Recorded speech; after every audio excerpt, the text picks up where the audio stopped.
දත් මදින් දිල්ලනවා ඇති.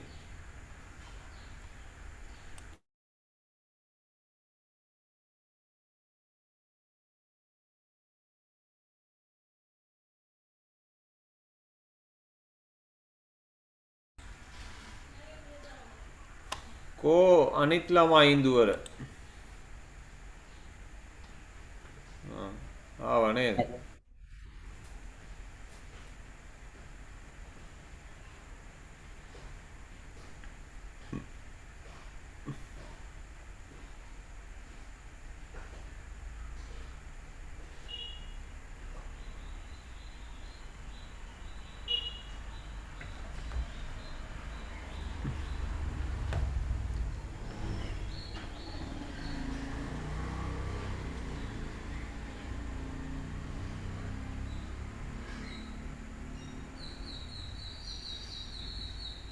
සමෝන් නැද්ද?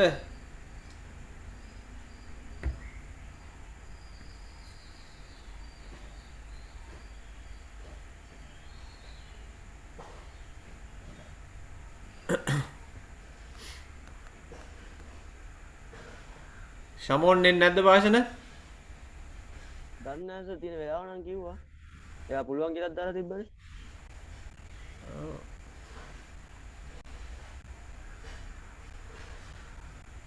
අපි මේ එදා මේ ශ්වසන පෘෂ්ඨයක ලාක්ෂණික ටික ලියාගත්තා.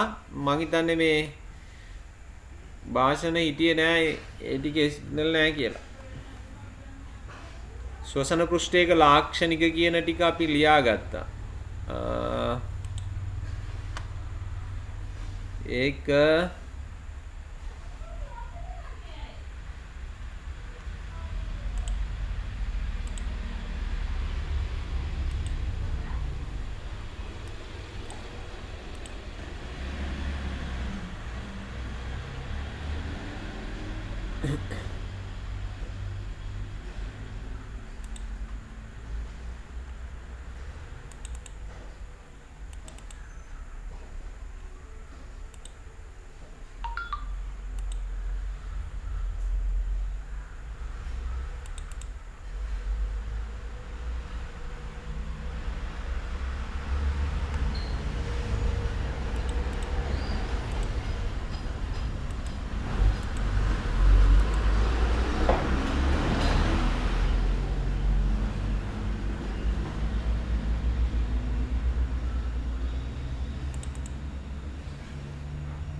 හරි. මෙන්න මෙතන තියෙනවා මේ තාම නෑනේ මෙයා. ඔයගොල්ලන්ගේ අච්චු පොතේ 151 පිටුවේ තියෙනවා ශ්වසන පෘෂ්ඨයක ලාක්ෂණික හතරක්. මේ හතර අපි එදා සාකච්ඡා කරලා ලියාගත්තා. මෙන්න මේක ඔයාගේ භාෂණික ටියුට් එකේ මං හිතන්නේ ලියලා නැතුව ඇති. අපි එදා මේ ටික ලියා ගන්න වෙලාවේ ඔයා හිතියේ නෑ.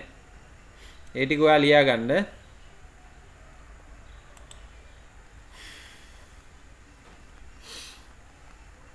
එතකොට මොකද කරන්නේ? අපි පටන් ගමුද? මෙයාත් පුළුවන් කියලා දාලා තිබ්බ නේද මැසේජ් එක? ඔව් සර්.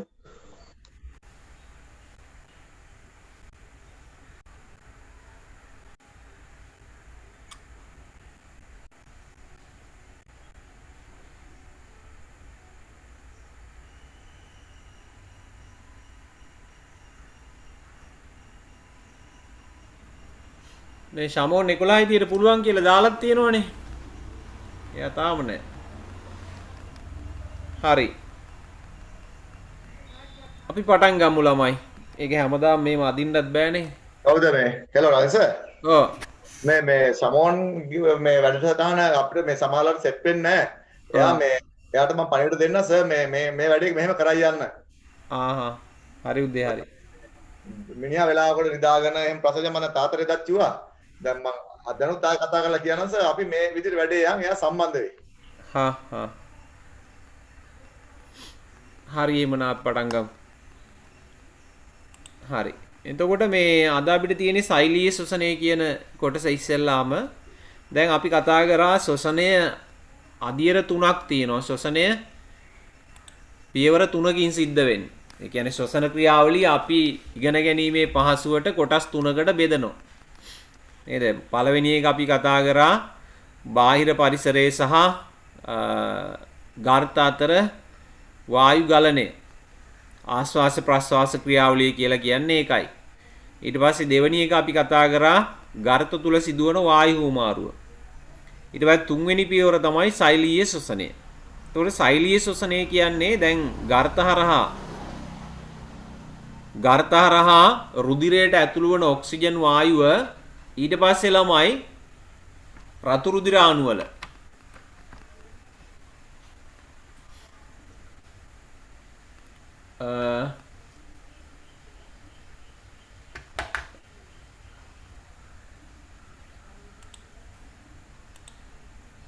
හරි. එතකොට ගර්ත තුලින් රුධිරයට අවශෝෂණය කරගන්න ඔක්සිජන් වායුව එහෙම අවශෝෂණය කරගත්තට පස්සේ ඒ ඔක්සිජන් වායුව රුධිරයේ රතු රුධිර අණු වල හිමොග්ලොබින් එක්ක බැඳෙනවා. නේද? රතු රුධිර අණු වල තියෙනවා හිමොග්ලොබින් කියලා ප්‍රෝටීනයක්. ඒතොර ඒකට ඔක්සිජන් බැඳුනහම ඔක්සි හිමොග්ලොබින් කියලා අපි කියනවා. ඊට පස්සේ ඔක්සිජන් බැඳිලා රතු රුධිර අණු වලට ඒ රතු රුධිර අණු මගින් ශරීරයේ පුරා මේ ඔක්සිජන් අරගෙන යනවා. එහෙම අරගෙන යන්නේ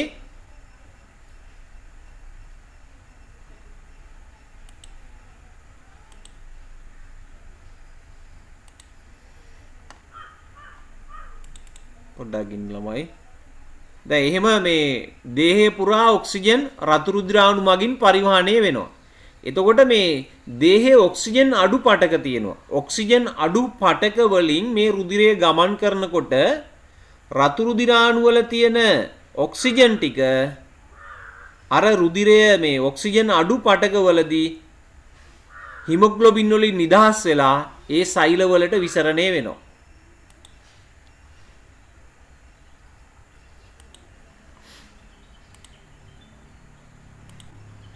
ඔයගොල්ලන්ට බෝඩ් එකේ පේනව නේද ළමයි?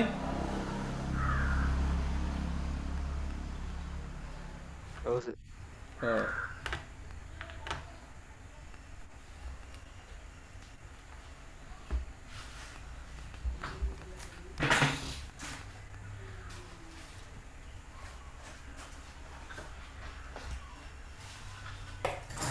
හරි. මේ විදියට දැන් මේ ගර්ත වටා මෙහෙම රුධිර කේශ නාලිකා ජාලයක් තියෙනවා. මේකේ රතු රුධිර අණුවම රුධිරයත් එක්කම ගමන් කරනවා. නේද? දැන් ගර්තයට පිරෙන වායුගෝලීය වාතයේ තියෙන ඔක්සිජන් මේ රතු රුධිර අණු වලට අවශෝෂණය වෙනවා. එතකොට මේ රතු රුධිර අණු ඇතුලේ තියෙනවා හිමොග්ලොබින් කියලා සංයෝගයක්. හිමොග්ලොබින්. මෙයා ප්‍රෝටීනයක්. හරි? මේ හිමොග්ලොබින් වලට මේ ඔක්සිජන් බැඳෙනවා. ඔක්සිජන් බැඳුනාම හැදෙනවා සංයෝගයක් ළමයි ඔක්සි හිමොග්ලොබින් කියලා.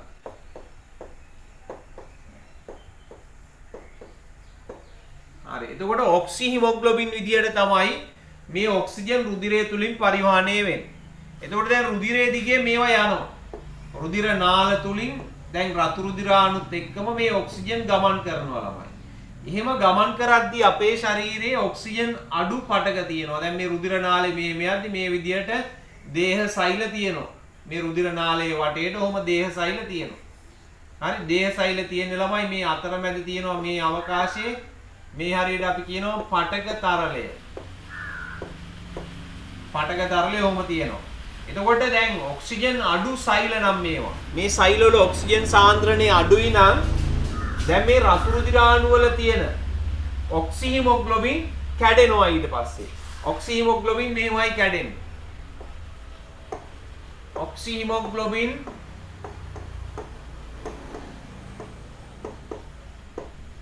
බිඳහෙලලා හැදෙනවා ඔක්සිජන් වෙන් වෙනවා. ඔක්සිජන් වෙන් වුණාම අර ඔක්සි හිමොග්ලොබින් වලට අපි කියනවා ඩිऑක්සි හිමොග්ලොබින් කියලා. ඩිऑක්සි හිමොග්ලොබින්.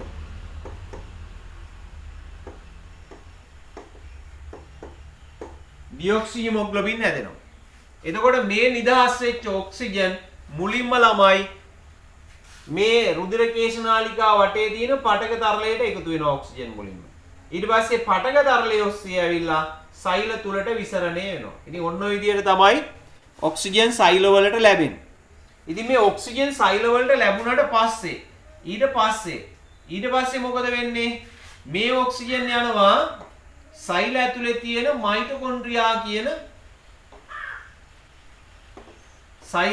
තියෙන මයිටොකොන්ඩ්‍රියා කියන ඉන්ද්‍රිකාවට යනවා. ගාය පන්තියේ ඔයගොල්ලෝ ඉගෙන ගත්තා සෛලයක් තුල විවිධ ඉන්ද්‍රිකා තියෙනවා කියලා. එතකොට මේ ඔක්සිජන් ඊට පස්සේ මේව දැන් සෛලයක් මේ වාගේ තියෙනවා නම් මේ සෛලය ඇතුළට ඔන්න ඔක්සිජන් විසරණය වෙනවා.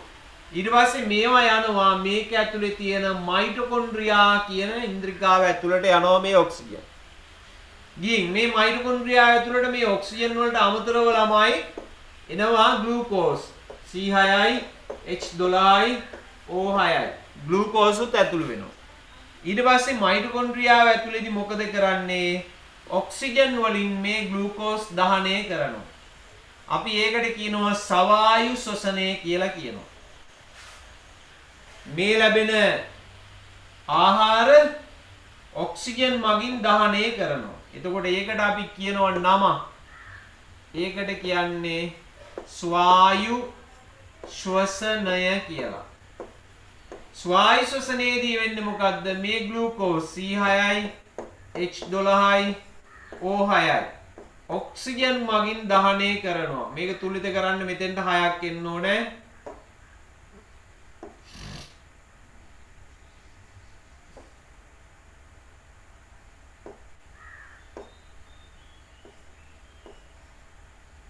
ධන 6යි O2 හැදෙනවා. 6යි කාබන් ඩයොක්සයිඩ් ධන 6යි H2O. ඊට අමතරව මේ අතුරු පළ දෙක ළමයි. කාබන් ඩයොක්සයිඩ් සහ ජලය කියන්නේ මේකෙදි හැදෙන අතුරු පළ. මේකෙදි හැදෙන ප්‍රධාන ඵලය අපිට අවශ්‍ය එක තමයි මම යටින් ලියන්නම් ළමයි ඉඳ නැති නිසා ධන ශක්තිය. මේ ශක්තිය තමයි අපිට අවශ්‍ය මේකෙදි. එතකොට අතුරු පළ දෙකක් හැදෙනවා කාබන් ඩයොක්සයිඩ් සහ ජලය. මේ ශක්තිය ගබඩා කරනවා ATP කියලා සංයෝගයක් විදියට. ATP adenosine triphosphate ATP කියලා අධිශක්ති සංයෝගයක් විදියට මේ සෛලීය ශ්වසනයේ දැන් මේ විදියට ග්ලූකෝස් දහනය කරලා මයිටොකොන්ඩ්‍රියා ඇතුලේ ශක්තිය නිපදවන ක්‍රියාවලියට කියන්නේ සෛලීය ශ්වසනය කියලා.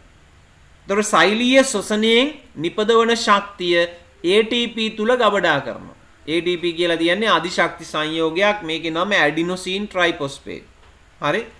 හරි එමනම් මේ විදියට අපි සෛලීය ශ්වසනය කියන්නේ ඔන්නෝම මේ ඔක්සිජන් දහනය කරලා මේ ග්ලූකෝස් දහනය කරලා ශක්තිය නිපදවන එක.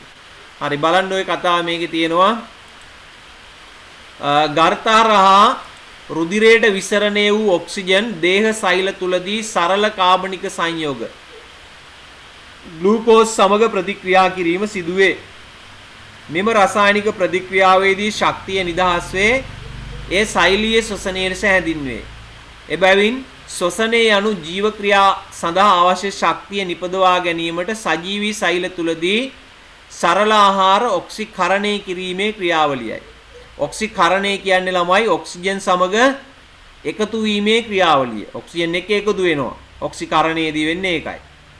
මේ පරිවෘත්තීය ක්‍රියාවලියක්. පරිවෘත්තීය ක්‍රියා කියන්නේ දේහ සෛල තුල සිදුවන ප්‍රතික්‍රියා. හරි. හරි ඒකත් highlight කරගන්නකෝ. highlight කරගෙන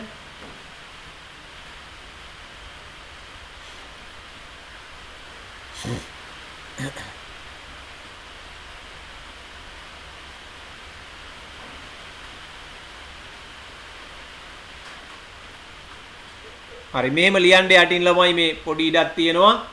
එතන ලියන්න මෙහෙම.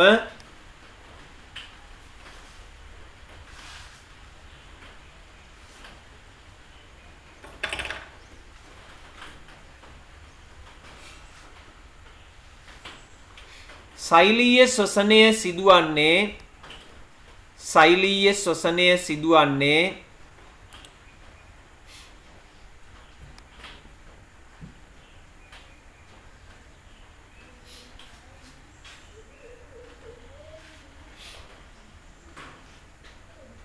සෛල තුල ඇති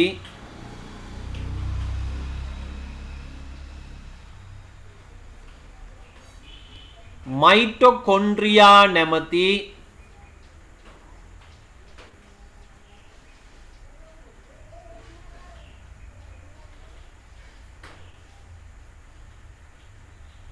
සෛල තුල ඇති මයිටොකොන්ඩ්‍රියා නැමැති ඉන්ද්‍රිකා තුලය.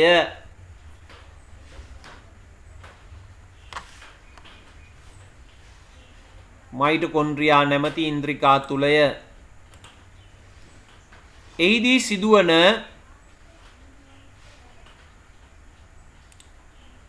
එහිදී සිදුවන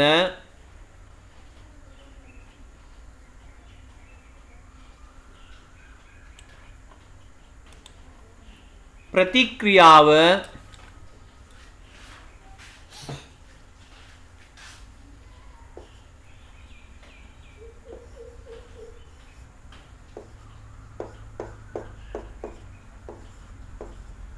පහත පරිදි තුලිත රසායනික සමීකරණයකින් දැක්විය හැක.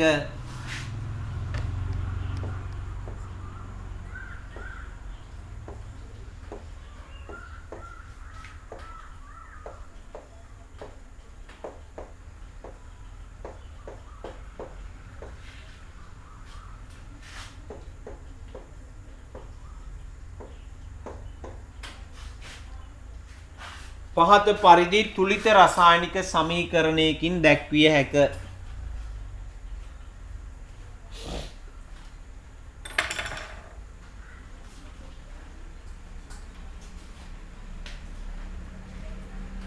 ලියා ගන්න සමීකරණ ළමයි යටින් 6යි C6යි 12යි O6යි කියන්නේ ග්ලූකෝස්. ග්ලූකෝස් මේ ඔක්සිජන් වලින් දහනය කරලා හදනවා ශක්තිය. අතුරු පළ දෙකක් හැදෙනවා කාබන් ඩයොක්සයිඩ් වායුවයි ජලයයි.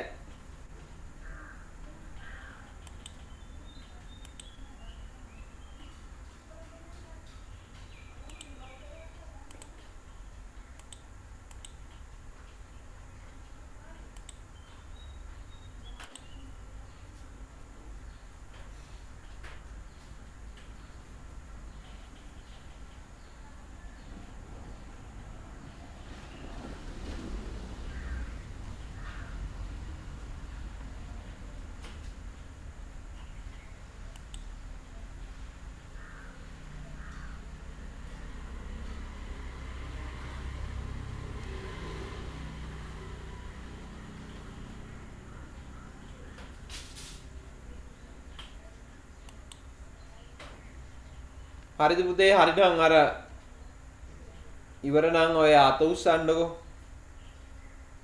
නැත්තම් කතා කරලා ඉවරයි කියලා කියන්නේ.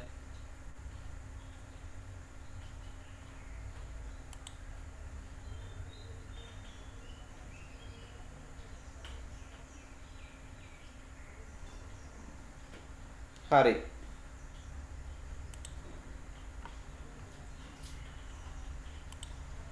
දැන් මේ ළමයි ශ්වසනය කියන එක අපි කොටස් දෙකකට බෙදනවා. දැන් මේ විදිහට අපි ওই ප්‍රතික්‍රියාව ලිව්වේ මේ ඔක්සිජන් ඇති විටදී.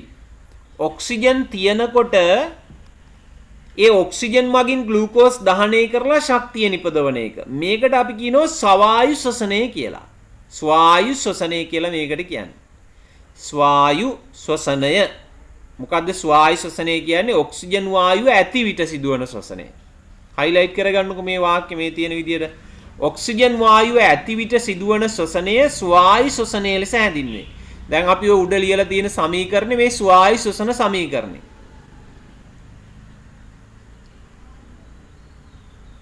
ඒ එක්කම ළමයි මේ ජීවීන්ට පුළුවන් ඔක්සිජන් නැතුවත් ශ්වසනය කරන්න.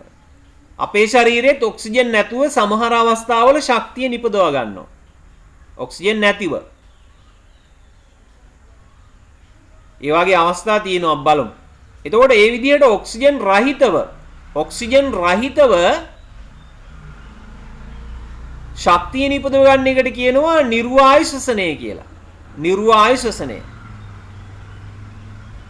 මේ දෙකම හයිලයිට් කරගන්න. ඔක්සිජන් වායුව රහිතව සිදු කරන ශ්වසනය නිර්වායු ශ්වසනය ලෙස හැඳින්වේ.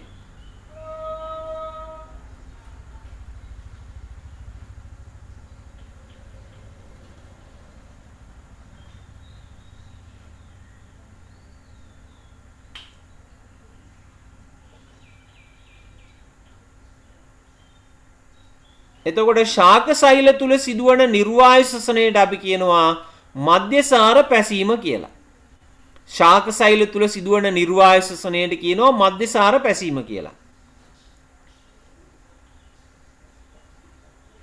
ඒ කියන්නේ ශාක සෛල වල ළමයි මේ මධ්‍යසාර පැසීම වෙන්නේ නිර්වායු ශ්වසනයේ ප්‍රතිඵලයක් විදියට. මධ්‍යසාර පැසීමේදී වෙන්නේ නිර්වායු ශ්වසනය. දැන් මේ දවස්වල කට්ටිය ගෘහ කර්මාන්තයක් විදියට හදනවා. නේද? මොනවද හදන්නේ? මධ්‍යසාර හදනවා ගෙවල් වල. මේ එතකොට ඒ හදනකොට ළමයි අපි මොකද කරන්නේ? සීනි ටිකක් අරගෙන යීස් දානවා. සීනි වලට යීස් දාපුවාම සිදුවෙන්නේ මේ මොනවද යීස් කියන්නේ? ඕගොල්ලෝ දන්නවා දිලීරයක් ක්ෂුද්‍ර ජීවියෙක්. එතකොට එයා නිර්වායු ශ්වසනයෙන් තමයි මේ මධ්‍යසාර හැදීම වෙන්නේ. ඔක්සිජන් රහිතව එයා අර සීනි එකේ තියෙන මේ සීනි බිඳ හෙලනවා කෙලින්ම. මෙතෙන්දි මේ ළමයි මේක වෙන්නේ මෙහෙමයි. මේ මධ්‍යසාර පැසීමේදී ඕගොල්ලන්ට පස්සේ ලොකු පන්ති වලදී ඉගෙන ගන්න පුළුවන්. යීස්ට් වලින් හදනවා එන්සයිම දෙකක්. ඒ යීස්ට් වලින් හදන එන්සයිම වලින් මුලින්ම වෙන්නේ මධ්‍යසාර ග්ලූකෝස් මේ සීනි ග්ලූකෝස් බවට පත් වෙන එක. පළවෙනි පියවර. සුක්‍රෝස් දෙකට කඩනවා. සීනි කඩලා හදනවා ග්ලූකෝස්. ඊට පස්සේ දෙවෙනි එක වෙන්නේ ඒ ග්ලූකෝස් මත කවුද නිර්වායු ශ්වසනය කරනවා යීස් කියන දිලීරය. ඒතර යීස් දිලීරය නිර්වායු ශ්වසනයට ලක් කිරීමෙන් මේ ග්ලූකෝස් හැදෙනවා මධ්‍යසාර. එතකොට ඒකට කියන්නේ අපි මධ්‍යසාර පැසීම කියලා. හරි ඒකයි වෙන්නේ. ඒවනම් ශාක සෛල තුලත් මේ විදිහට මධ්‍යසාර පැසීම කියලා කියනවා මේ නිර්වායු ශ්වසන ප්‍රතික්‍රියාව. එතකොට වෙන්නේ ග්ලූකෝස් කෙලින්ම කඩනවා මධ්‍යසාර බවට.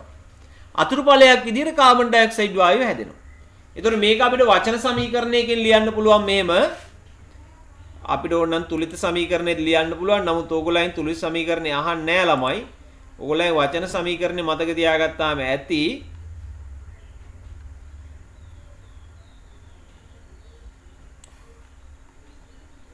එතකොට මේකෙදි වෙන්නේ එතකොට මොනවද බිඳෙලන්නේ මෙතෙන්දි ග්ලූකෝස් නේද? ජීවීන් ළමයි ශක්තිය නිපදව ගන්න පාවිච්චි කරන ආහාරය තමයි ග්ලූකෝස්. එතකොට ශාකවලත් ග්ලූකෝස් තමයි බිඳෙලන්නේ. එවනම් ග්ලූකෝස් කියන්නේ C6යි H12යි O6යි. එතකොට මෙයා මත මෙයා කෙලින්ම ඔක්සිජන් නැහැ. නිර්වායු ශ්වසනය කියන්නේ ඔක්සිජන් නැහැ. ඒතර ඔක්සිජන් නැතුව හැදෙනවා මොනවද මධ්‍යසාර එතනෝල් හැදෙනවා C2යි H5යි OH සහ අතුරුඵලයක් විදියට හැදෙනවා කාබන් ඩයොක්සයිඩ් වායුව. ඔයගොල්ලෝ රාමුට්ටියක් එහෙම දැකලා තියෙනවද ළමයි? නැත්තම් යීස් දාපුවාම සීනි වලට පෙන දානවා. ඒ පෙන දාන්නේ මේ කාබන් ඩයොක්සයිඩ් වායුවේ පිට වෙන්නේ. ඒවනම් මෙන්න මේ ක්‍රියාව තමයි මධ්‍යසාර පැසීම කියලා කියන්නේ. ඒතර මේක වචන සමීකරණය ඕන අපිට ලිව්ව හැකි මෙහෙම ග්ලූකෝස් පැසීමට ලක් වෙලා හැදෙනවා එතනෝල්. මේක එතනෝල් සහ කාබන් ඩයොක්සයිඩ්.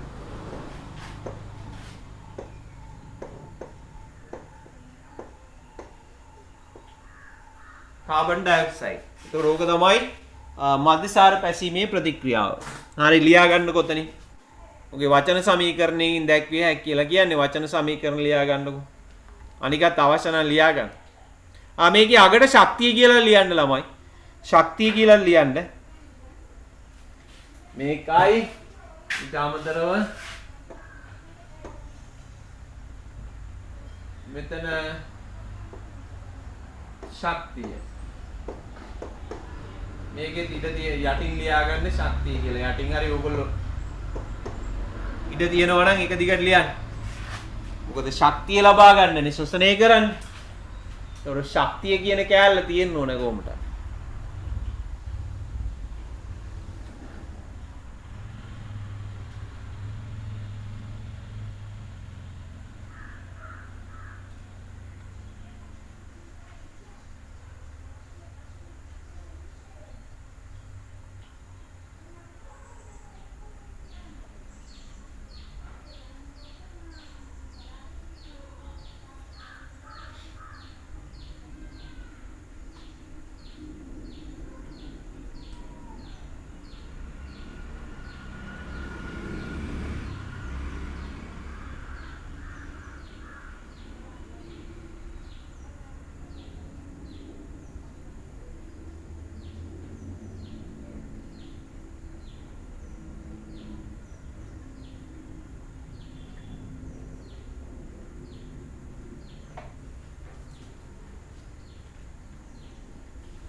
හරි.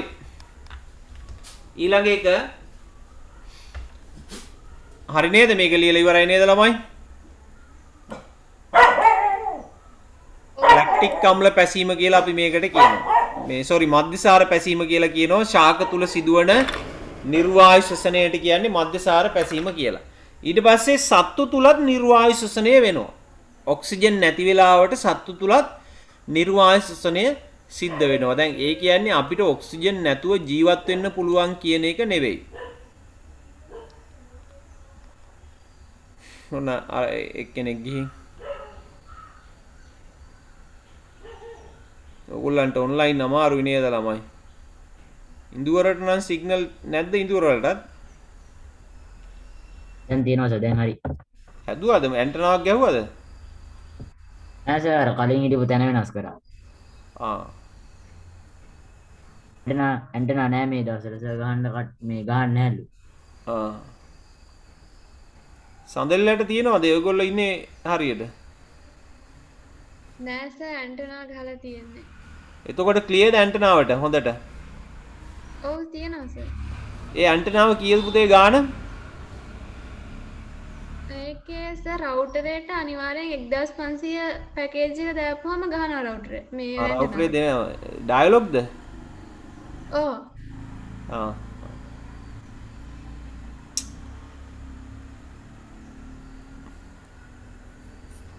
මොකද උනේ වාසන?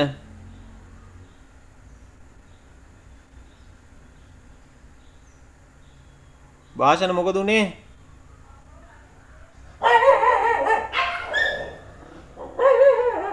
සිග්නල් නැතුව ගියාද?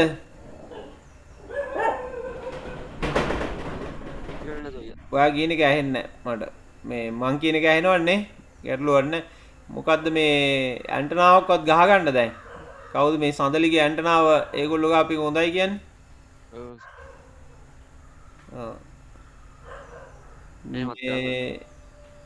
හරි. ඔයා ලියාගත්තද මේ සමීකරණේ?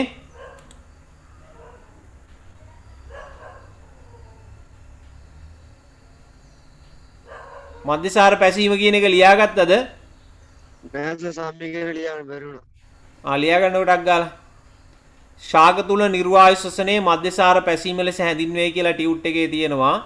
අන්න එතන ඒ වචන සමීකරණයකින් දැක්විය හැක කියලා තියෙනවා. ඒතොර හයිලයිට් කරගෙන ඒක වචන සමීකරණේ හරි රසායනික වචන සමීකරණේ ලියා ගන්නකො රසායනික සමීකරණ එපා ලියන්න. මොකද විභාගයට අහන්නේ ඔයගොල්ලන්ගෙන් ඕකේ වචන සමීකරණ.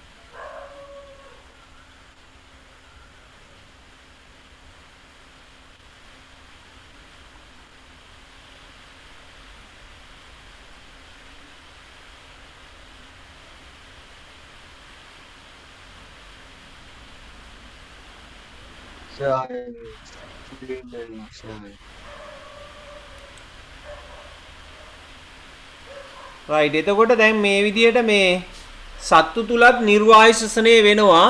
ඒකෙන් අදහස් වෙන්නේ සත්තුන්ට ඔක්සිජන් නැතුව ජීවත් වෙන්න පුළුවන් කියන එක නෙවෙයි. ඔක්සිජන් නැතුව ජීවත් වෙන්න පුළුවන් බැක්ටීරියා ඉන්නවා. එතකොට ඒගොල්ලෝ ළමයි කරන්නේ රසායනික ද්‍රව්‍ය බිඳ හෙලලා ඒවැ ශක්තියෙන් තමයි ඒගොල්ලෝ ආහාර නිපදවා ගන්න. එහෙම බැක්ටීරියා ඉන්නවා.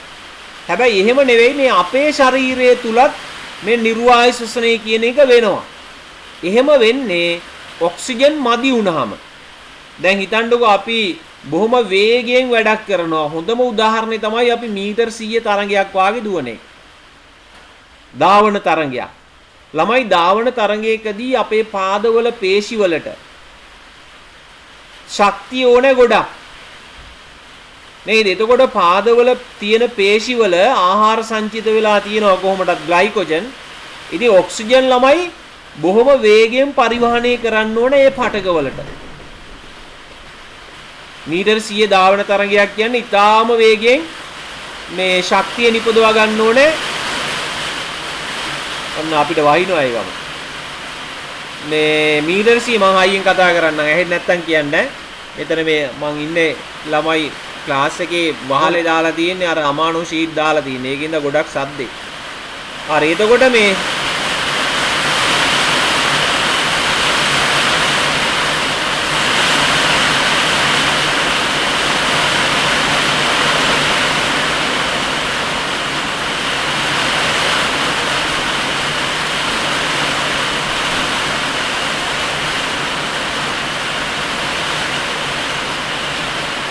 දැන් ඕගොල්ලෝ අහලා ඇති මේ මීටර් 100 තරංගයක් වාගේ දුවනකොට ගොඩාක් අයගේ මස් පෙරලෙනවා. එක දිගට සෙල්ලම් කරනකොට මහන්සි වෙනකොට වොලිබෝල් ගහනකොට ඒ වාගේ අර වේගවත් ක්‍රීඩාවන් වල යෙදෙනකොට කකුල් වල මස් පෙරලෙනවා. මේ කකුල් වල මස් පෙරලීම වෙන්නේ ළමයි ඒ කකුලේ පටකවල. මේකට හේතු දෙකක් තියෙනවා ඇත්තටම. එකක් තමයි කකුලේ පේශිවල නිර්වායු ශ්වසනය සිදු වෙනවා. ඔක්සිජන් නැතුව කෙලින්ම ග්ලූකෝස් බිඳ හෙලලා ශක්තිය ලබා ගන්න. නිර්වායු ශ්වසනයේ ප්‍රතිඵලයක් විදියට හැදෙනවා ලැක්ටික් අම්ලය. කකුලේ පේශිවල හැදෙනවා ලැක්ටික් අම්ලය සෛලවල. එතකොට ලැක්ටික් අම්ලය නිසා මස් පෙරලීම සිද්ධ වෙනවා. ඒක. අනිත් එක මේ වාගේ ක්‍රීඩාවක් ගොඩාක් වෙලා කරද්දී අපේ ශරීරයෙන් සෝඩියම් ලවණ ඉවත් වෙනවා. දාඩිය දානෝනේ අපිට ගොඩක්. එතකොට ශරීරයෙන් සෝඩියම් ඉවත් වෙනකොට ළමයි මස් පෙරලීම සිද්ධ වෙනවා. ඕගොල්ලන්ට මතක ඇති 10 පන්තියේ තිබ්බ පළවෙනි පාඩමේ සෝඩියම් ඌනතාවයේ ඇති වෙන තත්වයක් තමයි මස් පෙරලීම කියන්නේ. ඒ හේතු දෙකම බලපාන. හරි? එතකොට සතුන් තුල සිදුවන නිර්වායු ශ්වසනය එහෙමනම් අපි කියනවා ලැක්ටික් අම්ල පැසීම කියලා. එතකොට මේක ළමයි අපි හයිලයිට් කරගමු සතුන් තුල සිදුවන නිර්වාය ශ්වසනයේ ලැක්ටික් අම්ල පැසීම ලෙස හැඳින්වෙන අතර.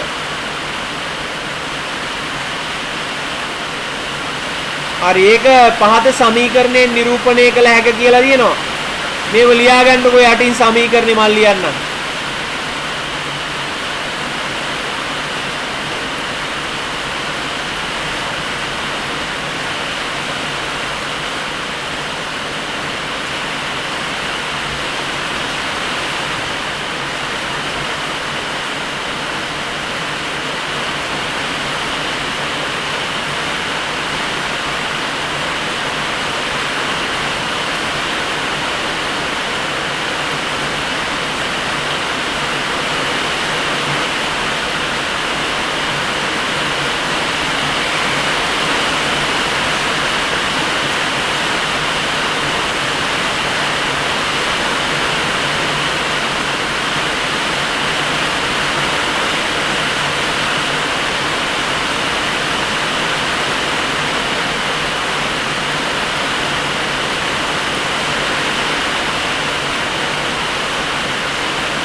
right බලන්නකෝ ළමයි මේ පොඩි වීඩියෝ එකක් තියෙනවා සෛල තුලට ඔක්සිජන් පරිවහණය වෙන හැටි රුධිරයේ මගින් අර මම මුලදී කියපු කතාව මේ තියෙන්නේ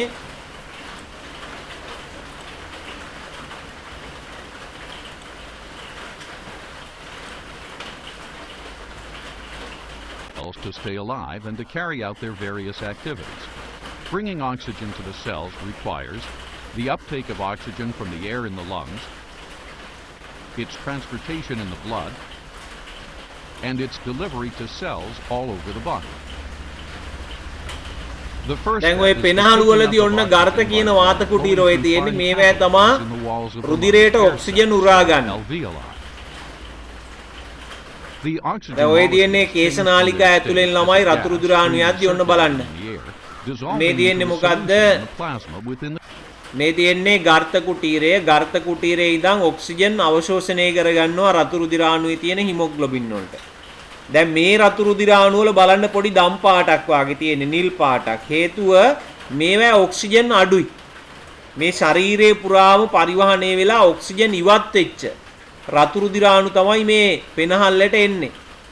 එතකොට මේවා තියෙන්නේ අර ඩියොක්සි හිමොග්ලොබින් කියන එක. ඩියොක්සි හිමොග්ලොබින් කියන සංයෝගය නිල් පාටයි. හරි ඒක නිසා මේ ලේ තනිකරම නිල් පාට වෙන්නේ නැහැ ළමයි.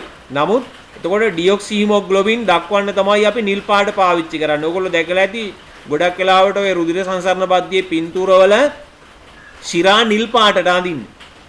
ඒ නිල් පාට පෙන්වන්නේ ඒකයි. ඔක්සිජන් රහිත රුධිරය පොඩි නිල් දම් පාටක් තියෙනවා. නමුත් ඒක එහෙම නිල්ම පාට වෙන්නේ නැහැ අපේ ඇඟේ.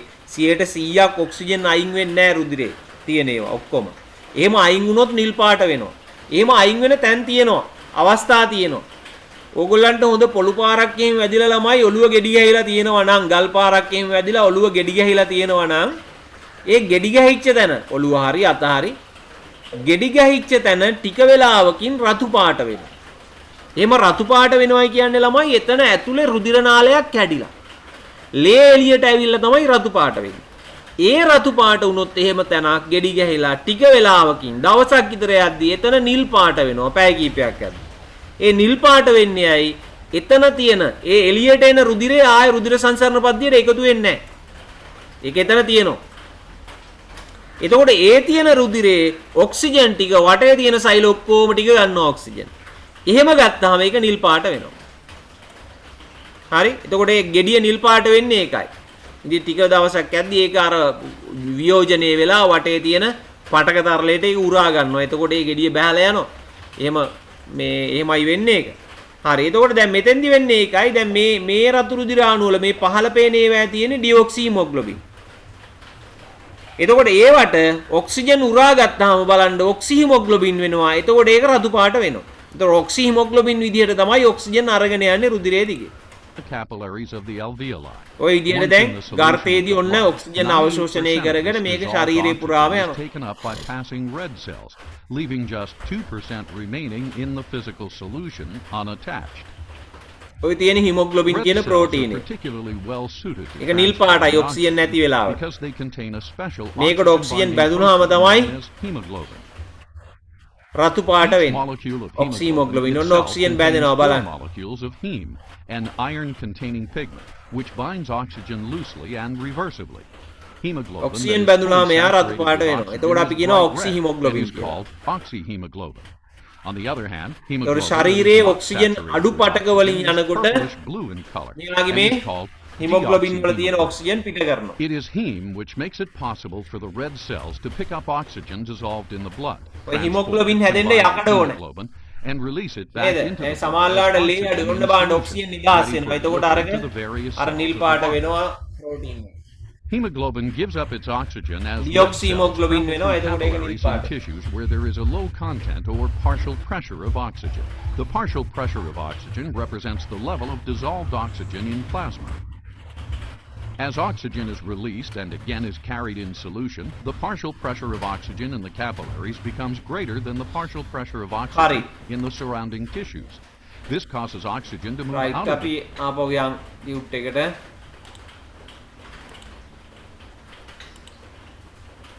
හරි. එතකොට ළමයි දැන් මේ බලන්න ලැක්ටික් අම්ල පැසීමේදී ඒ වගේම මධ්‍යසාර පැසීමේදී ලැක්ටික් අම්ල පැසීමේදී ග්ලූකෝස් අණුව භාගයට තමයි බිඳ හෙලන්නේ. දැන් අපි මේ මධ්‍යසාර පැසීම එක මම මැකුවා. මෙතන තියෙන්නේ ග්ලූකෝස් සවායු ශ්වසනයයි මේ ලැක්ටික් අම්ල පැසීම නිර්වායු ශ්වසනයයි. නේද? එතකොට සත්තු තුල සිද්ධ වෙන සවායු ශ්වසන ප්‍රතික්‍රියාව තමයි මේ තියෙන්නේ. මේ තමයි නිර්වායු ශ්වසන ප්‍රතික්‍රියාව. ලැක්ටික් අම්ල පැසීම කියලා අපි කියනවා. බලන්න මෙතන ළමයි මොකද වෙලා තියෙන්නේ? ග්ලූකෝස් අණුවේ කාබන් පරමාණු 6ම වෙන වෙනම කාබන් ඩයොක්සයිඩ් අණු බවට කඩලා තියෙනවා. දැන් ග්ලූකෝස් වල මෙහෙම කාබන් දාමයක් නේ තියෙන්නේ C. මේම C. ඔය විදිහට පරමාණු 6ක් මෙහෙම බැඳිලා තියෙනවා. මම බෝඩ් එකේ නෙවෙයි මේ නිකන් අතින් ලියන්නේ මවුස් එකෙන්. මෙහෙම කාබන් පරමාණු 6ක දාමයක් තියෙන ග්ලූකෝස් අණුවම. හරි එතකොට බලන්න මේ සවායු ශ්වසනයේදී මොකද කරලා තියෙන්නේ? මේ අණුව සම්පූර්ණයෙන් බිඳ හෙලනවා. වෙන වෙනම කාබන් පරමාණු වලට මේ හැම තැනකින්ම කඩනවා. එතකොට මේකෙන් ලොකු ශක්තියක් පිට වෙනවා. හැබැයි ලැක්ටික් අම්ල පැසීමේදී මොකද වෙලා තියෙන්නේ බලන්න නිර්වායු ශ්වසනයේදී ග්ලූකෝස් අණුව C3 ලැක්ටික් අම්ලේ කාබන් 3ක් තියෙනවා. එහෙමනම් මොකද වෙලා තියෙන්නේ? කාබන් පරමාණු 3ක දාමයක් බවට. ඒ කියන්නේ මේක දෙකට කඩලා ඉතරයි තියෙන්නේ. ඔන්නෝම. ඒ කියන්නේ නිර්වායු ශ්වසනයේදී ග්ලූකෝස් ළමයි අර්ධ වශයෙන් බිඳ හෙලන්නේ. භාගයට කඩන්නේ. මේ අර්ධ වශයෙන් බිඳ හෙලීම නිසා මේකෙදි පිටවන ශක්තියත් අඩුයි. හරි මතක තියාගන්න එමනම් අපිට වැඩි ශක්තියක් ලැබෙන්නේ ස්වායු ශ්වසනයෙන්. ඒ කියන්නේ ඔක්සිජන් සහිතව ග්ලූකෝස් බිඳ හෙලීම මෙන්න මේ ස්වායු ශ්වසනයෙන් තමයි වැඩි ශක්තියක් ලැබෙන්නේ. නිර්වායු ශ්වසනයේදී ලැබෙන ශක්තිය අඩුයි. හරි රයිට් ඒක තමයි ඊළඟට ওই ටියුට් එකේ ඕගොල්ලන් කියලා තියෙන්නේ.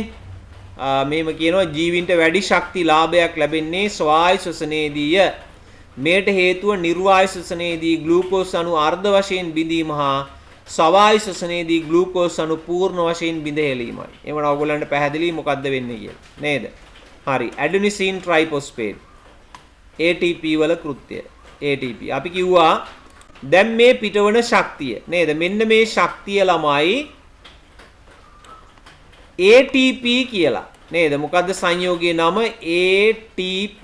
මේ කෙටි නම තමයි ATP කියන්නේ. මේකේ දීර්ඝ නම ඇඩිනොසින් ට්‍රයිෆොස්ෆේට්. ඇඩිනොසින් ට්‍රයිෆොස්ෆේට් කියන්නේ ළමයි අධිශක්ති සංයෝගයක්. එතකොට මේ පිටවන ශක්තිය ATP කියලා අධිශක්ති සංයෝගයක් තුල ගබඩා කරනවා. මේ ATP වල ගබඩා කරලා තියපුවාම දැන් මේ අහන්නකෝ. දැන් ඕගොල්ලන් ගෙදරට විදුලිය ඕනේනේ. ඕගොල්ලන් ගෙදරට ඕන විදුලිය ඕගොල්ලන් ගෙදර ජල විදුලි බලාගාරයක් ගහලා නිපදවා ගන්න නෑනේ ළමයි. නේද? නොරොච්චෝලේ බලාගාරේ හරි ඉහළ කොත්මලේ හරි කොහේ හරි කවන්නේ විදුලි බලාගාරේ තමයි විදුලිය නිපදවන්නේ. ඊට පස්සේ ඒක අපේ ගෙදරට සම්ප්‍රේෂණය කරනවා. එතකොට මේ අපේ සෛලවලත් එහෙමයි. අපේ සෛලවල ශක්තිය අවශ්‍ය වෙනවා හැම කාර්යයකටම. හැබැයි මේ ශක්තිය නිපදවන්නේ මයිටොකොන්ඩ්‍රියා ඇතුලේ. එතකොට මයිටොකොන්ඩ්‍රියා තමයි ජෙනරේටර් එක. නැත්තම් බලාගාරය. මයිටොකොන්ඩ්‍රියා ඇතුලේ නිපදවන ශක්තිය ATP කියලා සංයෝගයක තමයි ඒගොල්ලෝ ගබඩා කරගන්නේ. ගබඩා කරගෙන ශක්තිය අවශ්‍ය තැනට මේ ATP කියන සංයෝගය පරිවහනය කරනවා. දැන් හිතන්නකෝ සෛලේ කොහේ හරි ඔන්න ප්‍රෝටීන් නිපදවනවා. නේද? ප්‍රෝටීන් නිපදවන්නේ රයිබෝසෝමයක් මත. එතකොට ප්‍රෝටීන් හදන්න ශක්තිය ඕනේ. නේද? එහෙමනම් මොකද කරන්නේ? ප්‍රෝටීන් හදන්න ශක්තිය ඕන නම් අර මයිටොකොන්ඩ්‍රියාවේදී හැදිච්ච ATP ප්‍රෝටීන් හැදෙන තැනට අරගෙන යනවා මේ සංයෝගයේ විදියට. නේද? අපේ නම් විදුලිය එන්නේ වයර් දිගේනේ. ඒතකොට සෛල ඇතුලේ එහෙම වයර් දිගේ නෙවෙයි ශක්තිය අරගෙන යන්නේ. ATP කියලා සංයෝගයක් විදියට ශක්තිය ගබඩා කරලා ඒ සංයෝගය අදාළ තැනට අරන් යනවා. එහෙම ගියාට පස්සේ ළමයි එතෙන්දී ATP බිඳ හෙලලා බිඳ වැටිලා එයාගේ තියෙන ශක්තිය නිදහස් කරනවා. ඒකෙන් අදාළ කාර්ය කරනවා. ඉතින් ওই විදිහට ATP ළමයි ශක්ති වාහකයක් විදිහට ක්‍රියා කරනවා. වාහකයක් කියන්නේ අරගෙන යන එක්කෙනා. ATP ශක්ති ගබඩා කිරීමට පාවිච්චි කරනවා. ඒ වගේම ශක්ති වාහකයක් ලෙස ක්‍රියා කරනවා. ඔයාගේ ATP වල කෘත්‍ය කීපයක් තියෙනවා. හරි. ලියන්නකෝ ATP වල කෘත්‍ය කියලා.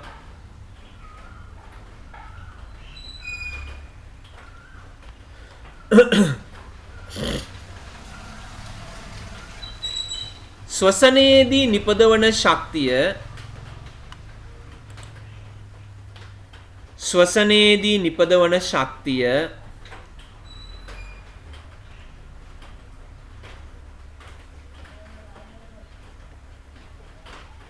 කොටසක්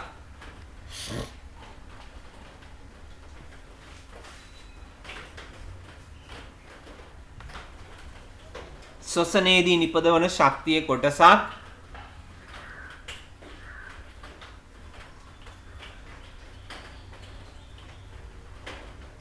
තාපය ලෙසින්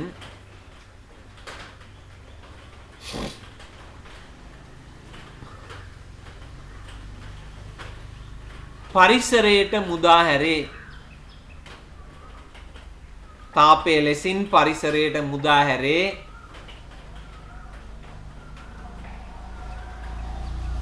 ඉතිරි කොටස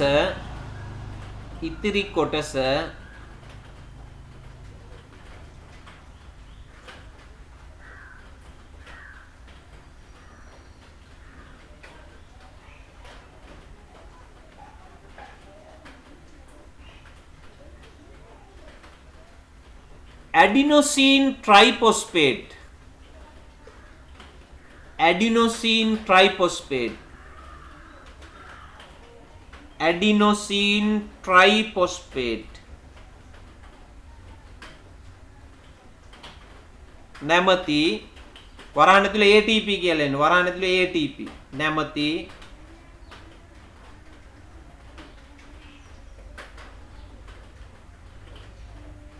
සංයෝගය තුල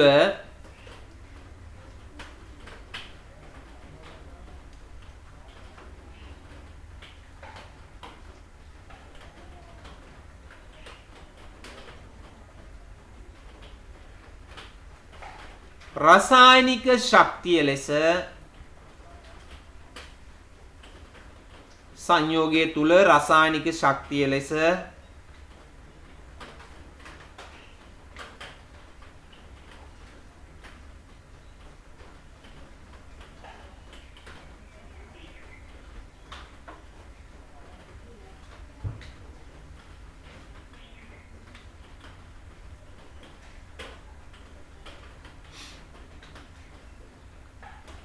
ගබඩා කර තබා ගැනීම සිදුවේ.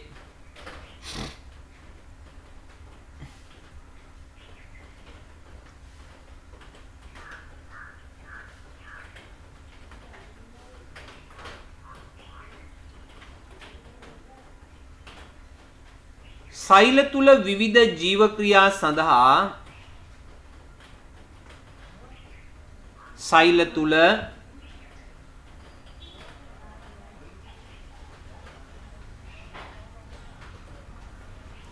විවිධ ජීවක්‍රියා සඳහා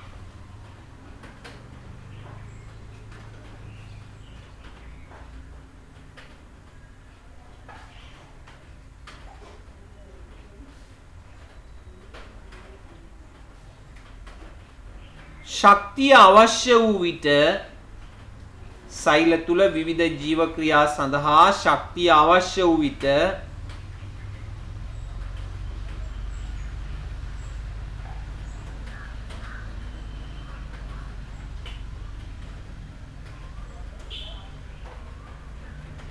ශක්තිය අවශ්‍ය වූ විට මෙම ATP බිඳ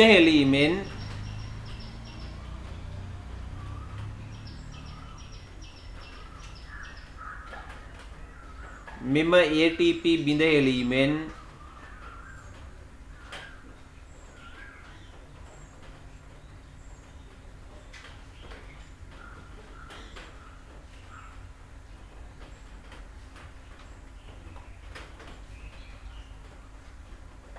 මෙම ATP බිඳ හෙළීමෙන් ශක්තිය නිදහස් කරනු ලැබේ.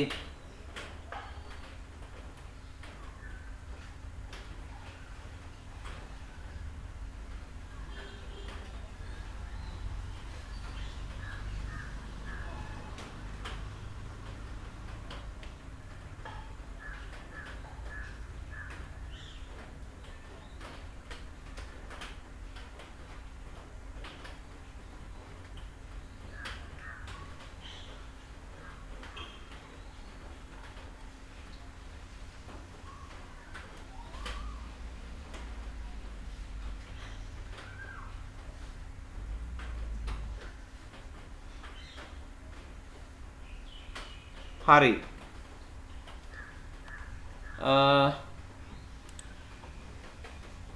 ළමයි මේ රූල් 4ක් විතර ඉඩ තියෙයිද? එනවා සර්. එනවා. හරි. ලියන්නකෝ එනයි යටින්.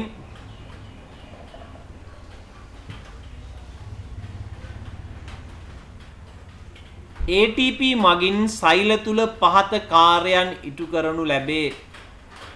ATP මගින් සෛල තුල පහත කාර්යයන් ඉටු කරනු ලැබේ. ATP මගින් සෛල තුල පහත කාර්යයන් ඉටු කරනු ලැබේ.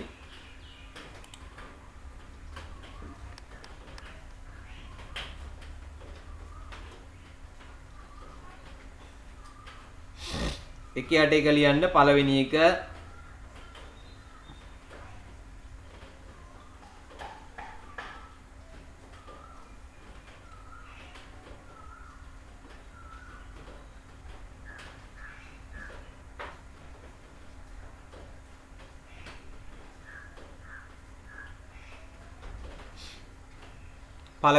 ශක්තිය ගබඩා කිරීම. ශක්තිය ගබඩා කිරීම අංක 1.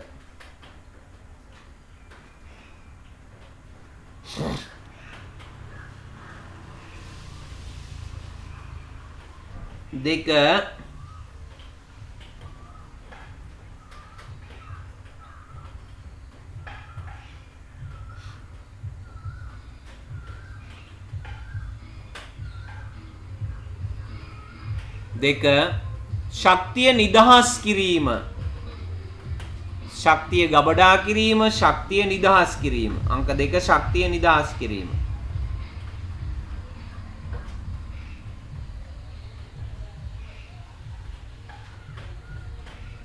තුන්වෙනි එක අංක 3 ශක්ති වාහකයක් ලෙස ක්‍රියා කිරීම. ශක්ති වාහකයක් ලෙස ක්‍රියා කිරීම.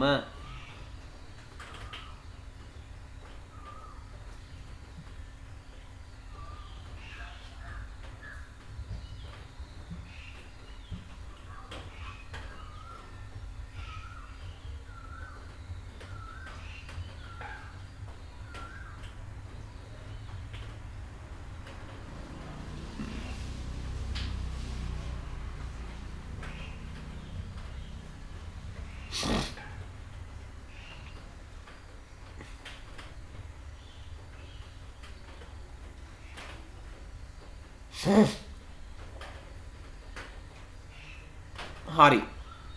ශක්ති වාහකයක් ලෙස ක්‍රියා කිරීම. එතකොට ඔන්න ඔය කාර්යයන් ATP මගින් ළමයි සිදු කරනවා.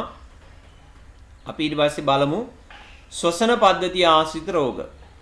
හරි. ඉස්සෙල්ලාම තියෙනවා පළවෙනි එක බොහොම සුලභ රෝගයක් අපි අතර නේද? සෙම්ප්‍රදිශ්‍යාව කියන රෝගී තත්වය. ඕලයින් ටියුට් එකේ තියෙනවා. මොකද්ද තියෙන්නේ බලන්න. දැන් සෙම්ප්‍රදිශ්‍යාව වෛරස් එකක් නිසා ඇතිවන රෝගයක්. ඉන්ෆ්ලුවෙන්සා කාණ්ඩයේ වෛරස් එකක් තමයි සෙම්ප්‍රදිශ්‍යාව ඇති කරන්නේ. මේ වෛරස් රෝග ළමයි කෝකටත් ප්‍රතිකාර නැහැ. දැන් මේ කොරෝනා වෛරස් එකක් නේ ඔයගොල්ලෝ දන්නවනේ. කොරෝනා රෝගයත් ඇත්තටම ශ්වසන පද්ධතිය ආශ්‍රිතව තමයි මේක හටගන්න රෝගයක්. ඒකෙත් වැඩිම ඇටැක් එක තියෙන්නේ ශ්වසන පද්ධතියට. ඔයගොල්ලෝ දන්නවා මිනිස්සු මැරෙන්නේ කොරෝනා නියුමෝනියා තත්ත්වයෙන් කියලානේ කියන්නේ. නියුමෝනියාව කියන්නේ පෙනහැල්ලේ තරල එකතු වෙනවා. පෙනහැල්ලේ දියර එකතු වෙලා පෙනහැල්ලේ ඇතුලේ අපි කියන්නේ සාමාන්‍ය ව්‍යවහාරයේදී ඔකට කියන්නේ පෙනහැල්ලේ වතුර කියලා. ඇත්තටම වතුර නෙවෙයි මේ පෙනහැල්ලේ පටක තරලේ එකතු වෙන්නේ. එහෙම එකතු වුණාම පෙනාලු අවහිර වෙනවා. ගර්ත වලට පිරෙනවා ඒ පටක තරල. ගර්තයට පටක තරල පිරුණාම මොකද වෙන්නේ? භාෂණ මොකද වෙනව නැත්තේ? ගර්තයට පටක තරල පිරුණාම.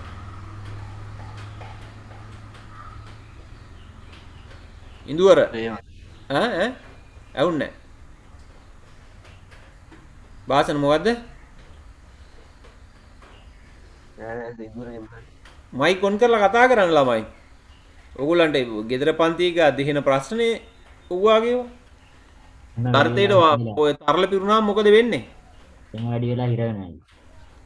ඔව් එතෙන්දි වෙන්නේ මෙහෙම දෙයක්. දැන් ගර්ත වලට වතුර පිරුණාම වතුර කියන්නේ පටක තරල පිරෙනවා.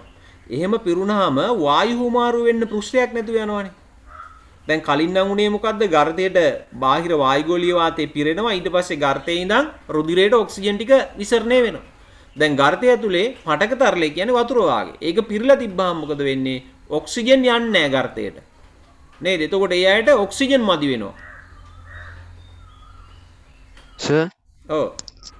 දැන් එතකොට වතුර පෙරලා හොඳටම පෙවිලා අන්තිම මොහොත උඩට අරගත්තට පස්සේ ඉතින් ඒ වතුර ඇතුලේ තියෙන යනකම් කියන්නේ වතුර අයින් කරන්න පුළුවන්ද මැරෙන්නේ නැතුව? මෙහෙමයි. ඒ පෙනහැල්ලේ තියෙන වතුර නම් අයින් කරන එකක් මන් දන්නේ නැහැ. හැබැයි බඩේ වතුර නම් ওই බඩ තද කරපුවාම බුස් ගාලා යනවා ළමයි. පෙනහැල්ලට තරල ඇතුළු වුණොත් වායු මාරුව අඩාල වෙලා මැරෙනවා. මැරෙන්න කලින් සර් ගන්න අරන් ගේම ගහන්න. ඔව්. එතකොට එහෙම මෙහෙමයි දැන් පෙනහලු දැන් ওই අවහිර වෙන එකෙත් ළමයි පෙනහලු කිසියම් කොටසක් අවහිර වුණාම දැන් ඔය වාගේ රෝගවලදී ගොඩක් වෙලාවට පෙනහැල්ලේ තරල එකතු වීම වෙනවා. එතකොට දැන් වෛද්‍ය ප්‍රතිකාරවලදී ඒ තරල සමහරලාට අයින් කරනවා. බට දාලා ඇදලා අයින් කරනවා. එහෙම ඒවා තියෙනවා. හැබැයි සම්පූර්ණයෙන් අවහිර වෙනොත් මොකද වෙන්නේ? ඔක්සිජන් මදි වෙනවා අපිට. ඒකයි වෙන්නේ. මැරෙන්න හේතුව ඒකයි. නියුමෝනියාවෙන් මැරෙන්නේ ඔක්සිජන් නැතුව. එතකොට අපිට ශක්තිය නිපදවා ගන්න ඔක්සිජන් ගන්න විදියක් නැහැ. අපේ ශ්වසන පෘෂ්ඨය අවහිර වෙනවනේ. දැන් ගෙම්බෙට්ට වාගේ ළමයි ඔය වැඩේ වුණොත් එහෙම ගෙම්බ හැමෙන් ශ්වසනය කරන්න පුළුවන් නේ උට. උටත් පෙනහැල්ලට වතුර ගියොත් නම් මැරෙයි. මේ කොහොමද? නේද? අපේ ශ්වසන පෘෂ්ඨය එකයිනේ කොහොමදක් තියෙන්නේ. එතකොට පෙනහළු වල ගර්ත අවහිර වෙච්ච හැටිය අපිට වායු මාරු කරගන්න විදියක් නැහැ ඔක්සිජන් නැතුව මැරෙන්නේ. හරි. එතකොට දැන් ඒ විදිහටයි වෙන්නේ. දැන් මොකද්ද කොරෝනා කියන්නේත් ඒ විදිහට ශ්වසන පද්ධතිය ආශ්‍රිතව හටගන්න රෝගයක් එහෙමනම්. වෛරස් වලට බෙහෙත් නැහැ. සෙම් ප්‍රතිශාවටත් බෙහෙත් නැහැ. අපි බෙහෙත් ගන්න ගියාම ළමයි වෛද්‍යවරයා බෙහෙත් දෙන්නේ හොටු ගලනවට බෙහෙත් දෙනවා. ඒකට තියෙනවා බෙහෙත්. උණ වැඩි වෙනවා නම් උණ අඩු කරන්න බෙහෙත් තියෙනවා. ඒවට තමයි දෙන්නේ ඔය පෙනඩෝල් ටිකක් නැත්නම් ඔය සිට්‍රසින් කිය ඔය තියෙන විටමින් C. ඒවනේ දෙන්නේ. වෛරස් එක ඉබේම මඩ පවත්වනවා. වෛරස් එක ළමයි මරන්නේ අපේ ඇඟේ තියෙන ප්‍රතිශක්තිකරණ පද්ධතිය. සුදුරු දිරාණු වලින් කෙලින්. සුදුරු දිරාණු වලින් වෛරසයට විරුද්ධව ප්‍රතිදේහ හදනවා. ප්‍රතිදේහ හදලා ප්‍රතිදේහ වලින් විනාශ කරනවා. සමහර වෛරස් ගිලිනවා. සුදුරු දිරාණු. ඉතින් ඒතකන් අල්ලන් ඉන්නයි ඕනේ.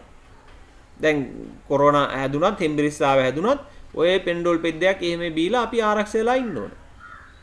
ඒතර වෛරස් වලට හිත කර දූවිලි පින්න වාගේ ඒවට යොමු වෙන්න හොඳ නැහැ.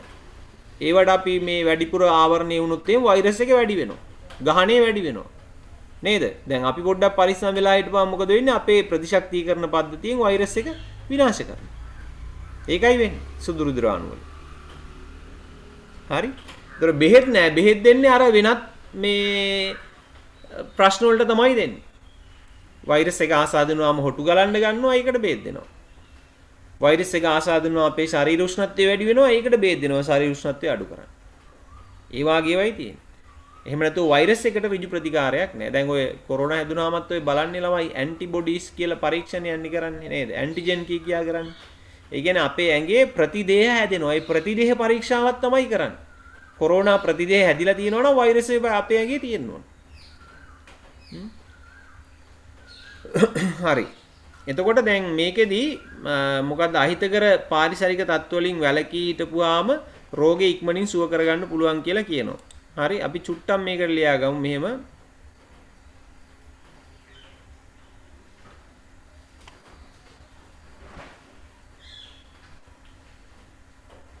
මෙහෙම ලියන්න. මෙම රෝගයේදී හිස රදය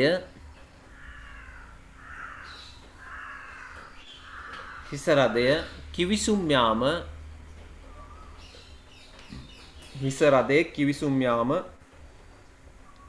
සොටු දියර ගැලීම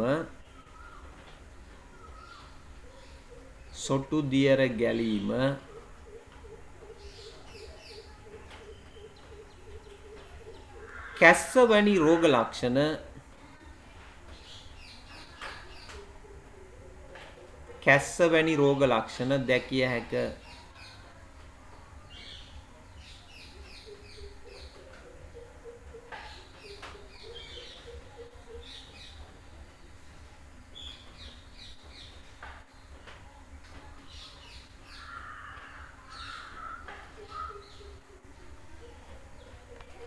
හරි. ඊට පස්සේ තියෙනවා නියුමෝනියාව. බලන්න ළමයි මෙහෙම තියෙනවා පෙනහැලි වලට බැක්ටීරියා වෛරස් වැනි විස බීජ ඇතුළු වීමෙන් නියුමෝනියාව සෑදේ. ඔන්න දැන් අර කොරෝනා වල තත්ත්වයක් ළමයි අවසානයේ මිනිස්සු මැරෙන්න ප්‍රධාන හේතුව තමයි නියුමෝනියාව. කොරෝනා නියුමෝනියා තත්ත්වයෙන් තමයි මිය ගිහින් තියෙන්නේ කියලා ඔයගොල්ලෝ ටීවී එකේ අහලා ඇති මේ දවස්වල කියනවා. මේදී පෙනහැලු ආසාදනය වන අතර පෙනහැලි තුල දියර එකතු වීමට ඉඩ ඇත. මෙන්න තත්ත්වය. එතකොට දියර එකතු වුණාම මොකද වෙන්නේ? ඊට පස්සේ ඔක්සිජන් රුධිරයට උරා ගැනීම අවහිර කරනවා. අවහිර වෙනවා. අවහිර වෙලා ඔක්සිජන් නැතුව තමයි මැරෙන්නේ. හුස්ම ගන්න අමාරුයි. නේද? ඔක්සිජන් මදි ඒගොල්ලන්ට. ඒකින්ද අර ඔයගොල්ලෝ ඇදුම තත්ත්වය කියලා ඇදුම කියන එකත් ළමයි ඇදුම අපි පස්සේ තියෙනවා. ඒක එතකොට බලමු. නේද? ඔක්සිජන් අඩු වුණාම අපි නිතර හුස්ම ගන්නවා. හතිය කියලා කියන්නේ. නේද? එතකොට මේ වාගේ නියුමෝනියා තත්ත්වෙත් ඒගොල්ලෝ හුස්ම ගන්න හදනවා. හැබැයි හුස්ම ගත්තට වැඩක් නැහැ. ඔක්සිජන් නැහැ. මහන්සි ගොඩක්. නේද? ගොඩක් මහන්සිය දැනනවා. හරි පොඩි වැඩක් කරත් ළමයි මහන්සි. ඇයි පොඩි වැඩක් කරත් මහන්සි? ඔක්සිජන් නැහැ. මදි. පෙනහළු අවහිර වෙලා තියෙන්නේ. ඒකයි ප්‍රශ්නේ. ස්විමින් කරද්දී ඔක අඩු වෙනවා කියන්නේ මොකද? අවුන්නේ නැහැ මොකද? ස්විමින් කරද්දී ඔය මේ හැටි අඩු වෙනවා කියන්නේ. මොනවා කරද්දීද? ස්විමින් කරද්දී පීනද්දී. ස්විමින් කරද්දී හතිය තිබ්බොත් අඩු වෙනවා. ඔව් ගොඩක් අඩු වෙනවා කියනවා. ඒක මම දන්නේ නැහැ හැබැයි එහෙම වෙන්නේ ඇයි කියලා. මෙහෙමයි ස්විමින් කියන්නේ හොඳ ව්‍යායාමයක්. අර දැන් ඕගොල්ලෝ දන්නවද ඔය ළමයි මේ කොහෙද මේ මැරතන් එහෙම දුවන කට්ටිය ප්‍රැක්ටිස් කරන්නේ වැඩි හරියක් කඳුකර ප්‍රදේශවල. අහලා තියෙනවද එහෙම එකක්? ඇයි කඳුකර ප්‍රදේශවල ප්‍රැක්ටිස් කරන්නේ ඒගොල්ලෝ? මැරතන් දුවදී කඳු දුවන්නේ නැහැනේ. ඉන්දුර ඔයා කියන එක ඇහෙන්නේ. අමාරුනේ දුවන්නේ ඒක. කන්ද උඩට නගිනකොට අර අමාරුයි වගේ දැනෙනවා. ඇඟට බරයි වගේ. ඒ හින්දා. වේට් එක වැඩි. ඔව් එතකොට හොඳට පේශි ශක්තිමත් වෙනවා. එහෙම. ඔව් එහෙම මේව එකක් ඇති. නමුත් මෙහෙමයි විද්‍යානුකූල ඒකේ හේතුව තමයි ඒවත් ඇති නැත්තේ නෑ. විද්‍යානුකූලව එහෙම ප්‍රැක්ටිස් කරන්න හේතුව තමයි ඒගොල්ලෝ අඩු ඔක්සිජන් ප්‍රමාණයක් යටතේ පුහුණු වීම කරන්නේ ළමයි. ඕගොල්ලෝ දන්නවා මේ උඩට යන්න යන්න වායුගෝලය තුනී වෙනවනේ. වායුගෝලය තුනී වුණාම දැන් පහළ වායුගෝලයේ තියෙන තරම් ඔක්සිජන් නැහැ ඉහළ වායුගෝලයේ. ඒතකොට ඒගොල්ලෝ ඒ වාගේ ප්‍රදේශවල ප්‍රැක්ටිස් කරන්නේ අඩු ඔක්සිජන් ප්‍රමාණයක් යටතේ ඒගොල්ලෝ පුහුණු වෙනවා. ආසාර මාස්ක් එකක් දාන් දුවන්නේ ඒකද අර මොකද මාස්ක් එකක් තියෙන අර ගෑස් එකක් වගේ දාන්නේ. රණවස දාගෙන යන්නේ මුලට. ඒක නම් දන්නේ නැහැ මම දැකලා නැහැ. දැකලත් නැහැ මං හේතුව දන්නෙත් නැහැ එහෙම එකක්ද කියලා. එහෙම ඇති කොහොමදත් අර විදිහේ ප්‍රැක්ටිස් කරනවා ඒගොල්ලෝ අඩු ඔක්සිජන් ප්‍රමාණයක් යටතේ ප්‍රැක්ටිස් කරනවා. ඒතකොට එහෙම ප්‍රැක්ටිස් කරපුවාම ඒගොල්ලන්ට පහළ ප්‍රදේශවල වැඩි දරා ගැනීමේ හැකියාවක් ලැබෙනවා කියලා කියනවා. ඉතින් එතකොට අර ස්විමින් කරන එකෙත් ළමයි එහෙම එකක් ඇති. ඒකෙත් අර ගොඩාක් මේ අපේ මුළු ශරීරයටම ව්‍යායාම වෙන එකක් නේ ස්විමින් කියන්නේ නේද? එතකොට පෙනහළු වල පරිමාව එහෙම වැඩි වෙනවා ඇති. ඒ වගේව ඇති ඉතින්. හරි. එතකොට නියුමෝනියාවදී පෙනහළු වල දියර එකතු වෙනවලු. කල්ගත වූ සෙම්ප්‍රතිශ්‍යාවා කැස්ස නියුමෝනියාවට ප්‍රධාන හේතු වේ. දැන් අපි ළමයි සෙම්ප්‍රතිශ්‍යාව හැදිලා ඒකට ආරක්ෂා වෙන්නේ නැතුව ප්‍රතිකාර ගන්න නැතුව හිටියොත් වෙන්නේ මොකද්ද? මේ වෛරස් එක පෙනහළු දක්වා ආසාදනය වෙනවා. එහෙම ආසාදනලා නියුමෝනියාව තත්ත්වයට වර්ධනය වෙන්න පුළුවන්. නියුමෝනියාව හැදුනොත් අමාරුයි හොඳ කරන්න. හොඳ කරන්න පුළුවන් බැරි නෑ. නමුත් ගොඩක් අමාරුයි. හරි? අපි චුට්ටක් ලියාගමු මෙහෙම.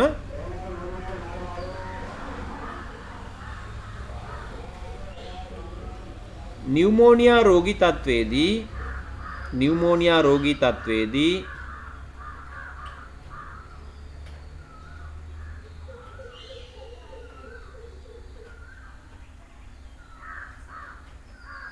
සෙම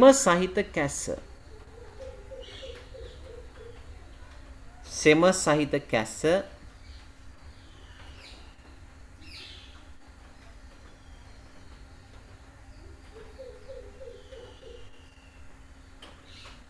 හතිය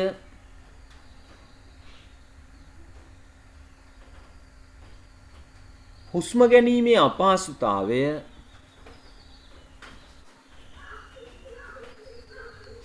හුස්ම ගැනීමේ අපහසුතාවය පපුවේ මහන්සිය වැනි රෝග ලක්ෂණ ඇති වේ.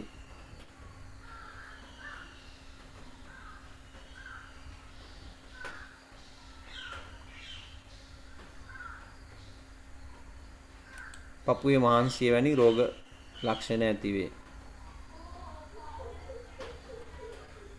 ඊළඟට ඇදුම කියන රෝගී තත්ත්වය. මොකක්ද ඇදුම කියන්නේ? ඕගොල්ලෝ සමහරට ගොඩාක් අය ළමයි දැන් වර්තමානයේ තියෙන රෝගයක් මේ ඇදුම කියන්නේ. ඇදුම කියන්නේ ආසාත්මිකතාවයක් කියලා කියන්නේ. ආසාත්මිකතාවයක්, ඇලර්ජි එකක්. ඇලර්ජි කියන්නේ ඕගොල්ලන්ට හරක් මස් කාපුවාම, ඌරු මස් කාපුවාම පළු දාන්නේ ළමයි. අන්න ඒවා එකක් තමයි මේ ඇදුම කියන්නේ. ඇදුම කියන්නේ මේ ඇදුම රෝගී තත්ත්වයේ තියෙන අයගේ දූවිලි, පින්න, මල්වල පරාග අන්න ඒ වාගේ වට මේ අය ආසාත්මිකයි. මේ අයගේ ආසාත්මිකතාවය ඇති වෙන්නේ ශ්වාසනාලවල. ඔයගොල්ලන්ට බෝඩ් එක පේනවද ළමයි? බෝඩ් එක නේද පේන්නේ? ටියුට් එකද බෝඩ් එකද? බෝඩ් එක. අන්න ෂෙයා කරලා තියෙන බෝඩ් එක හරි. එතකොට මේ අයගේ මෙහෙමයි. දැන් සාමාන්‍ය කෙනෙකුගේ ළමයි මෙහෙම ශ්වාසනාලය මේ විදිහට තියෙනවා. ඔබ ශ්වාසනාලේ බිත්තිය මෙහෙම තියෙනවා. හරි දැන් මේ රෝගී තත්ත්වයේ තියෙන අයගේ දූවිලි එතකොට ජල වාෂ්ප නැත්තම් පින්න මල්වල පරාග මේවා ආග්‍රහණය වුණාම මේවා නහයෙන් ඇතුළු වුණාම ශ්වාසනාල බිත්තිය ඉදි වෙනවා ළමයි. ශ්වාසනාල බිත්තිය කියන්නේ මෙන්න මේක. මේක ඉදි වෙනවා. මේක ඉදි වෙන්නේ ඇතුළට. එතකොට එහෙම ඉදිමීමේ ප්‍රතිඵලය තමයි ශ්වාසනාලය පටු වෙනවා මෙහෙම. මේ බිත්තිය ඉදිමිලා ශ්වාසනාලය පටු වෙනවා. දැන් රෝගය මේ ආසාත්මිකතාවයෙන් නැති වෙලාවට මේ වාගේ ශ්වාසනාල විවරය කුහරය නේද? ඒක රෝගී තත්වයේදී ඕම පරාග වැදුනාම ශ්වාසනාල බිත්තිය ඉදි වෙනවා. ඉදි වෙලා මැද තියෙන කුහරේ කුඩා වෙනවා. දැන් ඒකේ ප්‍රතිඵලයක් විදියට මොකද්ද වෙන්නේ? පෙනහැල්ලට යන වායු පරිමාව අඩු වෙනවා. හුස්ම ගන්න අමාරුයි. ප්‍රධාන එක තමයි ඒක. ඇදුම කියලා කියන්නේ මේකටනේ. අදිනවා. දැකලා තියෙනවද මේ රෝගය ඇති වුණාම? මේකට ඉංග්‍රීසියෙන් කියන්නේ විස්ලින් කියලා. විස්ලින් කියන්නේ මේ අය හුස්ම ගන්නකොට සද්දයක් එනවා රූන් රූන් ගාලා. විසිල් එකක් වගේ. ඒකයි ඉංග්‍රීසියෙන් විස්ලින් කියලා කියන්නේ. වීස් එක කියලා කෙටි කරලා කියන්නේ. ඒතර ඕකයි ඕකේ තත්ත්වය. ඒතර සමහර ලාවට ළමයි මේ ශ්වාසනාලය සම්පූර්ණයෙන්ම වැහෙනවා ඉදිමිලා. එහෙම වැහුනොත් එහෙනම් මොකද වෙන්නේ? පෙනහැල්ලට ඔක්සිජන් යන්නේ නැතුව කෙලින්ම මැරෙනවා.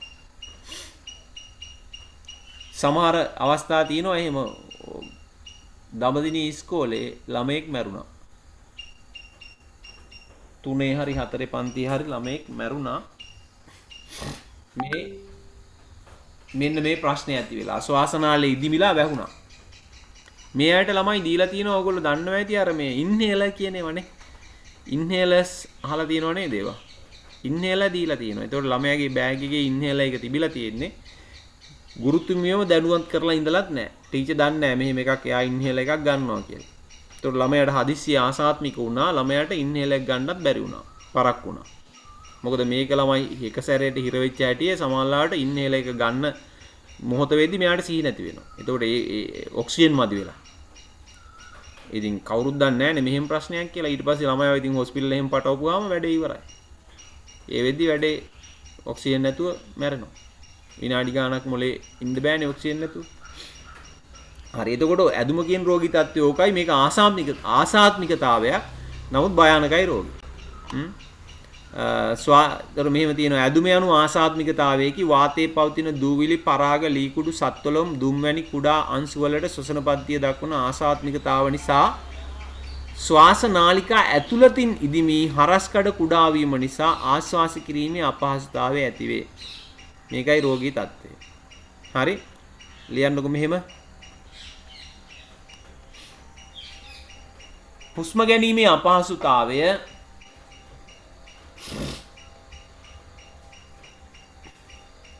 හුස්ම ගැනීමේ අපහසුතාවය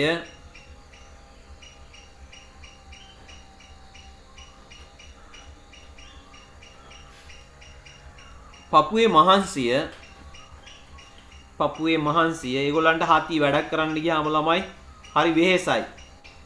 පපුවේ මහන්සිය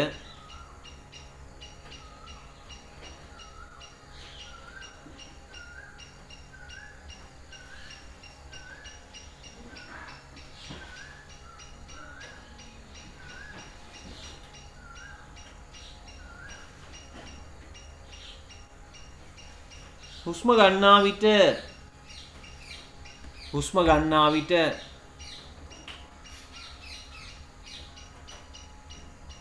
සිහින් හඬක් නිකුත් වීම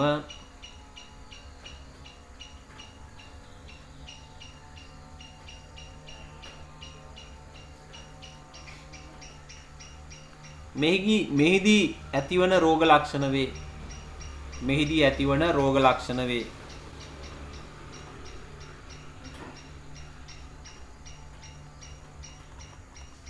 right ඊළඟ එක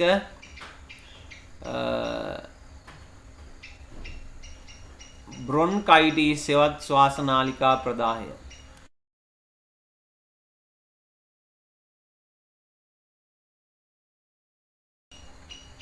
හරි බ්‍රොන්කයිටිස් සෙවත් ශ්වාසනාලිකා ප්‍රදාහය. බලන්නකෝ මොකද්ද බ්‍රොන්කයිටිස් කියන්නේ කියලා තමයි. වෛරස් හෝ බැක්ටීරියා ආසාදනයකින් ශ්වාසනාලිකා ඉදිමීම නිසා මෙම රෝගී තත්ත්වය ඇතිවේ. ශ්වාසනාලිකාවලට අමතරව සොරාලයේද ආසාදනය වීම නිසා නිසි ලෙස කටහඬ පිටවීම සිදු නොවේ. මේකෙදි වෙන්නේ වෛරස් බැක්ටීරියා ශ්වාසනාලිකා ආසාදනය වෙනවලු වෛරස් හා බැක්ටීරියා මගින්. මේ දැන් ළමයි ඕගොල්ලන්ට හෙම්බිරිස්සාවට බේත් ගන්න ගියාම දොස්තර මහත්තයා උගුර බලනවා ටෝච් එකක් අල්ලලා. ඒ උගුර බලන්නේ මේකයි. මේ සොරාලය මේ සොරාලය ග්‍රසනිකාව ඒ හරිය ආසාදනය වෙලාද කියලා බලන්නේ. ආසාදන වුණාම රතු වෙනවා. එතකොට බැක්ටීරියා වෛරස් මගින් ශ්වාසනාලිකා ශ්වාසනාලය ඒවා ආසාදනය වුණාම අපි කියනවා බ්‍රොන්කයිටිස් කියලා. ඉතින් සොරාලය ආසාදනය වුණොත් කටහඬ මේ කටහඬ නිසි ලෙස පිටවීමත් සිද්ධ වෙන්නේ නැහැලු. හරි. ලියන්නකෝ මෙහෙම රෝග ලක්ෂණ කීපයක්. හුස්ම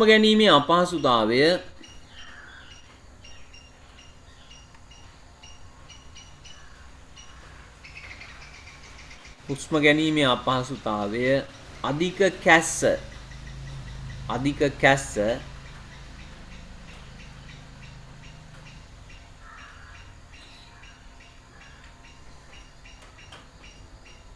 කටහඬ නිසි ලෙස පිට නොවීම මෙම රෝගයේ ප්‍රධාන ලක්ෂණ වේ. කටහඬ නිසි ලෙස පිට නොවීම මෙම රෝගයේ ප්‍රධාන ලක්ෂණ වේ.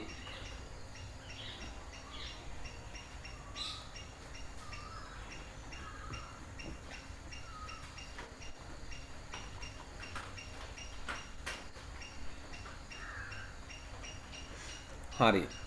ඊළඟ එක තියෙනවා ළමයි ෂේ රෝගය.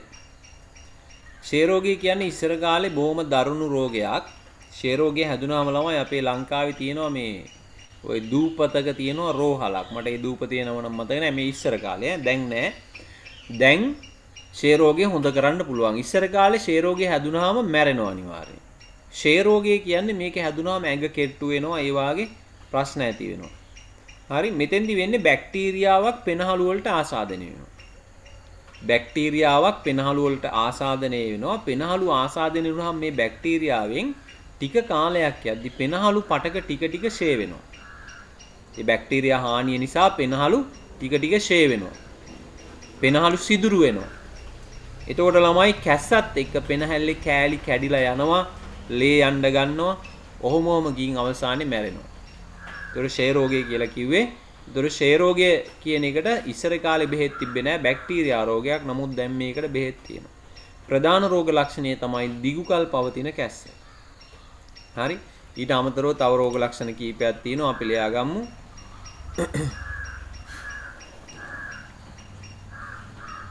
අධික වෙහෙස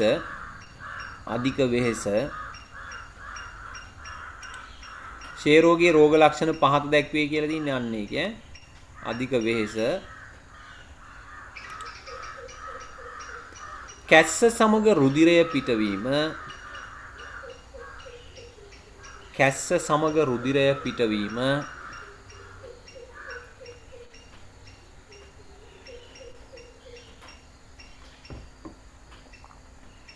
කෑම අරුචිය, කෑම අරුචිය,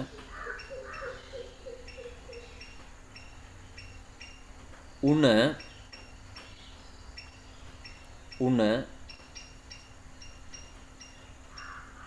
ශරීරයේ ක්ෂය වීම, ශරීරයේ ක්ෂය වීම වැනි රෝග ලක්ෂණ මෙහිදී ඇතිවේ. ඒතොර වර්තමානයේදී ළමයි මේ ප්‍රතිශක්තිකරණ එන්නක් තියෙනවා ක්ෂය රෝගයට. ඒ වගේම ක්ෂය රෝගේ වැළඳුනොත් බෙහෙත් තියෙනවා. වැළඳීම් වළක්වන්න ප්‍රතිශක්තිකරණ ඖෂධ තියෙනවා. ඒවා නිසි පරිදි අරගත්තාම මේ රෝගී තත්වයෙන් ආරක්ෂා වෙන්න පුළුවන්. ඊට පස්සේ තියෙනවා ඔයගොල්ලන්ට දුම්පානය නිසා ඇති විය හැකි රෝගාබාධ. දුම්පානය. දැන් මේ ශ්වසන පද්ධතියට ළමයි ඊටාම නරක දෙයක් තමයි ශ්වසන පද්ධතියේ ක්‍රියාකාරීත්වයට දුම්පානය කියලා කියන්නේ. හරි. දුම්පානය නිසා විවිධ රෝග ගණනාවක් ඇති වෙනවා. ශ්වසන පද්ධතියට ඊටාම දැඩි ලෙස හානි කරනවා මේ දුම්පානය කියන එක. ඒ කියන්නේ සිගරට් දුමේ ළමයි විෂ රසායනික ගණනාවක් තියෙනවා. ඔයගොල්ලෝ දැකලා ඉතින් ඔය පෝස්ටර් අනම්මනම්. එතකොට මේකේ තියෙනවා ළමයි විවිධ විෂ රසායනික වර්ග ගණනාවක්. සමහර කෘමිනාශක වල්නාශක විදියට ගන්න රසායනික ද්‍රව්‍යයක් තියෙනවා. හරි. ප්‍රධානේව තමයි ඔය නිකොටින්, තාර ඒ වාගේ රසායනික ද්‍රව්‍ය තියෙනවා. ඒතර මේ සිගරට් දුමේ ප්‍රධාන වශයෙන් අඩංගු වෙන එකක් තමයි අපි අර කිව්වාගේ නිකොටින්. නිකොටින් කියන එක නිසා හෘද ස්පන්දන වේගය తాවකාලිකව වැඩි වෙනවා. ඒ කියන්නේ මිනිස්සේ සිගරට් එකක් බොන වෙලාවට එයාගේ හෘද ස්පන්දන වේගය වැඩි.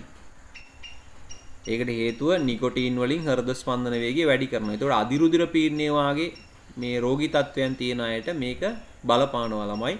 විශේෂයෙන් හෘදයාබාධ වාගේ දේවල් වැළඳෙන්න පුළුවන් ඒ වෙලාවට. මොකක්ද ඇව්වද භාෂණ? ඔව් සර් මේ එතකොට දැන් තරගයකට යන්න ඔය කලින් සිගරට් එකක් බීලාදී හයිය වැඩි නේද? තරංගයකට යන්න හරි මොකක් හරි වැඩක් කරන්න කලින් හෘද ස්පන්දනය වැඩි නේ. සම්පූර්ණ වැරදි ඒක. සම්පූර්ණ වැරදි මතයක්. සිගරට් එකක් බීපුවාම ළමයි සිගරට් දුමේ තියෙනවා කාබන් මොනොක්සයිඩ්. කාබන් මොනොක්සයිඩ් කෙලින්ම මේ ඔක්සිජන් අර දැන් අපි කලින් කිව්වේ අර රතු රුධිරාණු වලට ඔක්සිජන් බැඳෙනවා කියලා. හිමොග්ලොබින් වලට. හිමොග්ලොබින් වලට ඔක්සිජන් බැඳිලානේ ඔක්සිජන් පරිවහනය කරන්න රුධිරය දිගේ. ඒතොර හිමොග්ලොබින් වලට වඩා වේගයෙන් කාබන් මොනොක්සයිඩ් බැඳෙනවා.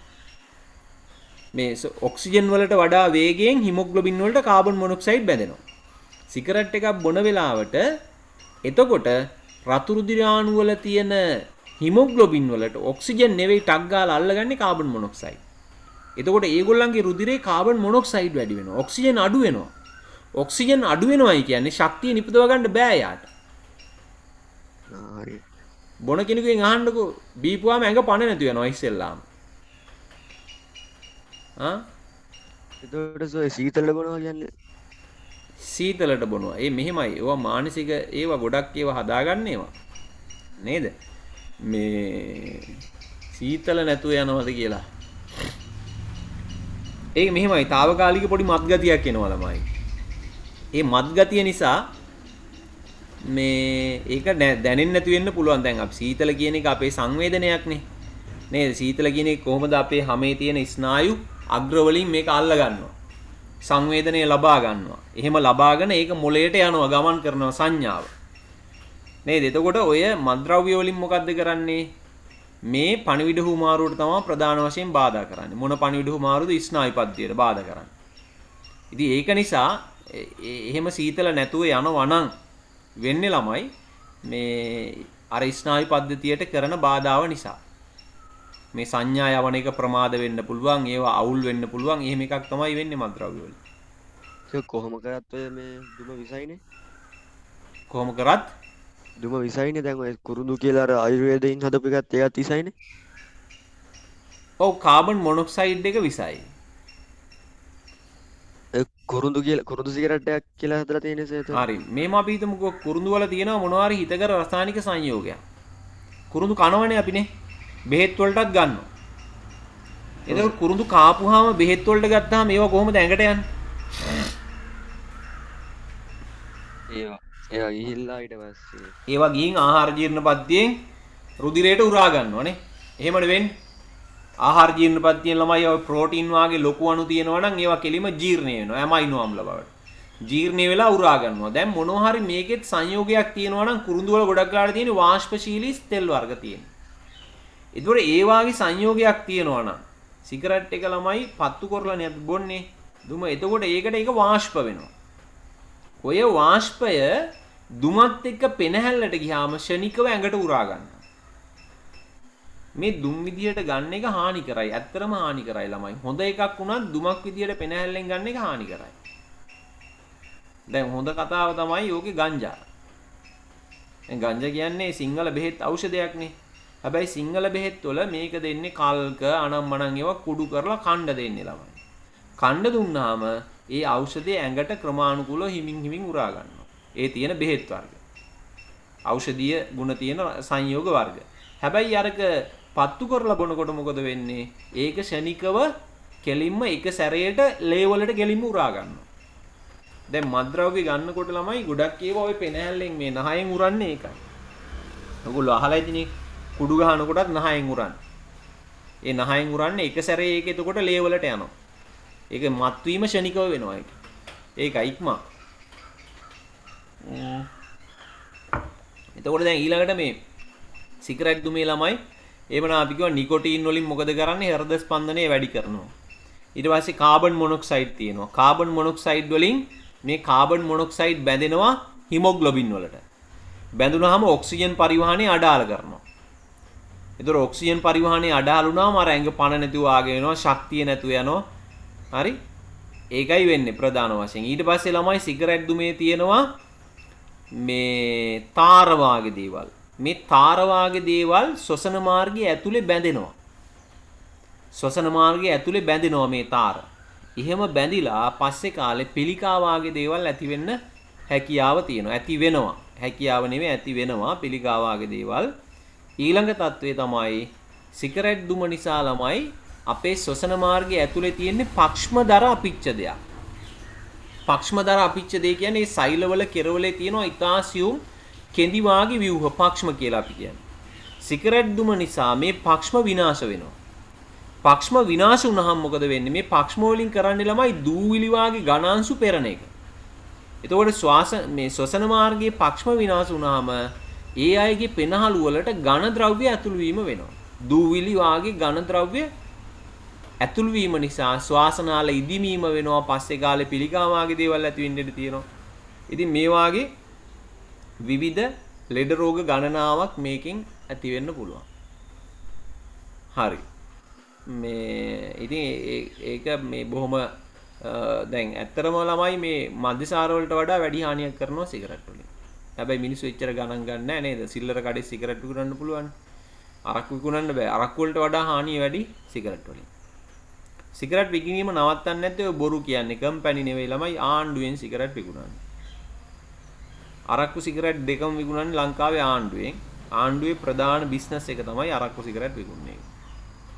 සාමාන්‍යයෙන් සිගරට් එකක මිලෙන් අරක්කු බෝතලයක මිලෙන් 80%කට වැඩිය ආණ්ඩුවේ ආදායම යන්නේ. අපිට රුපියල් 70කට සිගරට් එක විකුණනවා නම් ඕකෙන් රුපියල් 60කට වැඩි ගාණක් ආසන්න වශයෙන් 60ක් විතර ආණ්ඩුවේ ඍජු ආදායම. හරි. ඉතින් ඒක නිසා ආණ්ඩුවට අවශ්‍ය නම් නතර කරත හැකි. නමුත් ඒගොල්ලන්ගේ ප්‍රධාන ආදායම තමයි මේක. මිනිසුන් රජයේ සේවකයන්ගේ බදු ගෙවන්නේ හැම දෙයක්ම ওই සිගරට් ආදායම අරක්කු ආදායමෙන් තමයි කරන්නේ. හරි අපි ලියාගමු. දුම්පානය නිසා ඇති හැකි රෝගාබාධ. මේම ලියන්න.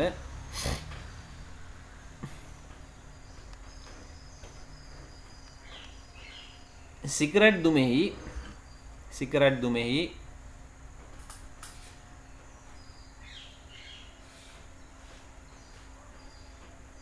ඇති කාබන් මොනොක්සයිඩ් වායු මගින්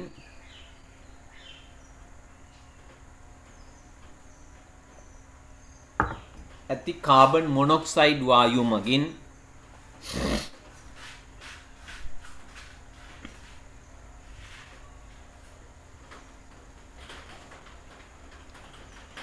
ඇති කාබන් මොනොක්සයිඩ් වායුව මගින් ඕනේ වායුව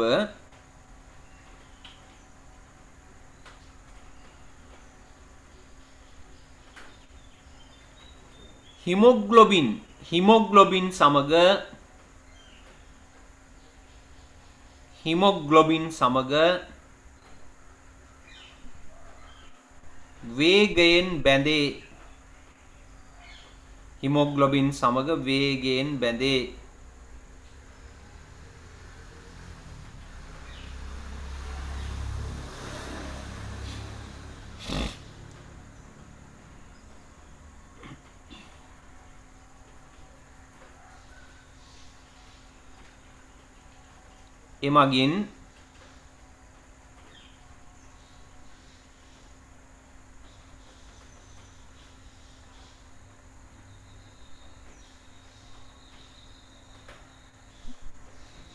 එමගින්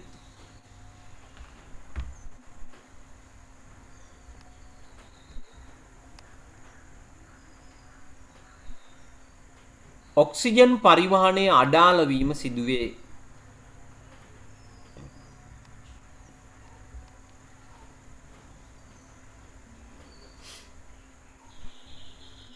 ඔක්සිජන් පරිවහනය අඩාල කිරීම සිදුවේ.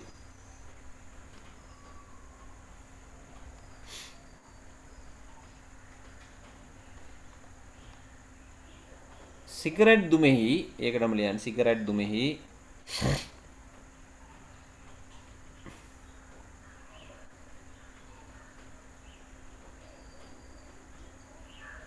අඩංගු නිකොටීන් මගින්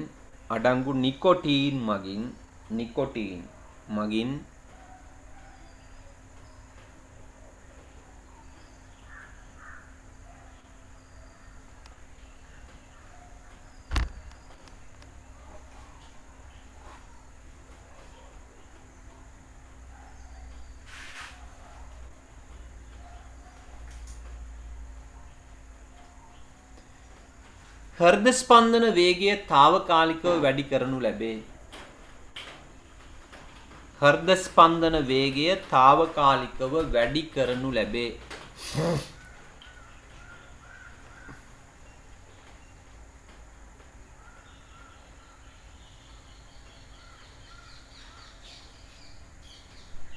එවිට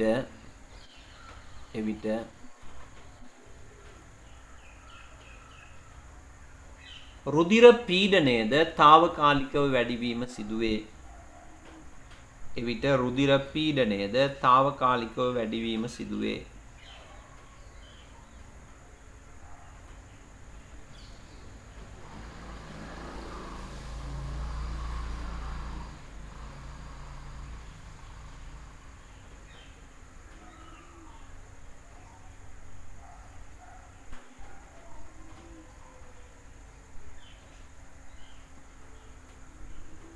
ඊළඟ එක ඒකටම ලියන්න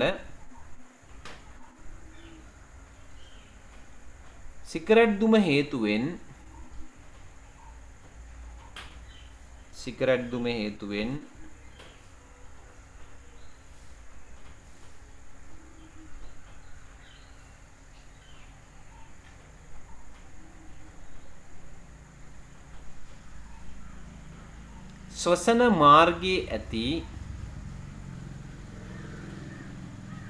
ශ්වසන මාර්ගයේ ඇති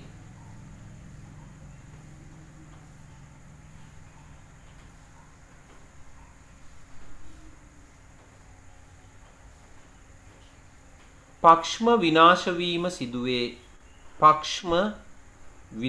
වීම සිදුවේ. ශ්වසන මාර්ගයේ ඇති පක්ෂම විනාශ වීම සිදුවේ.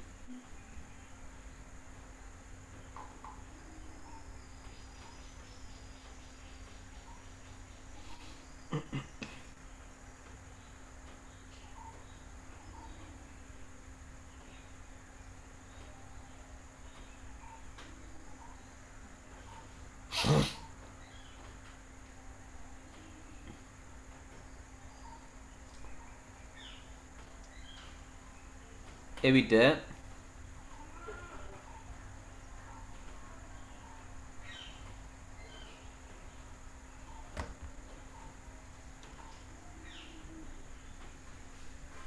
ශ්ලේෂ්මල ශ්‍රාවයන් හා ශ්ලේෂ්මල ශ්‍රාවයන් හා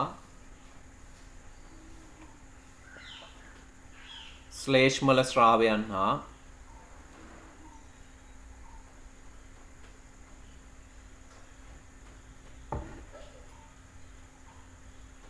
දූවිලි අංශු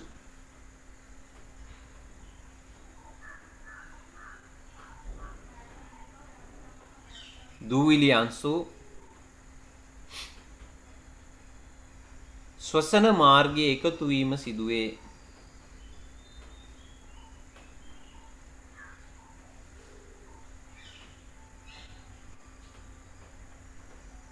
ශ්වසන මාර්ගයේ එකතු වීම සිදුවේ.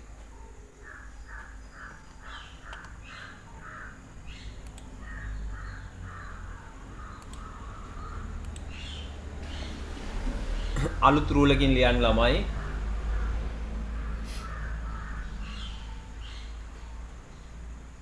මෙම සියලු තත්වයන්ගේ ප්‍රතිඵලයක් ලෙස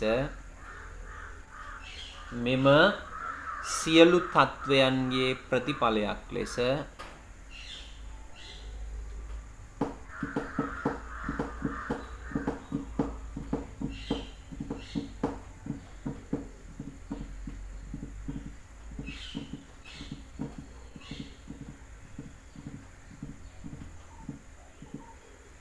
දුම්බීම හේතුවෙන්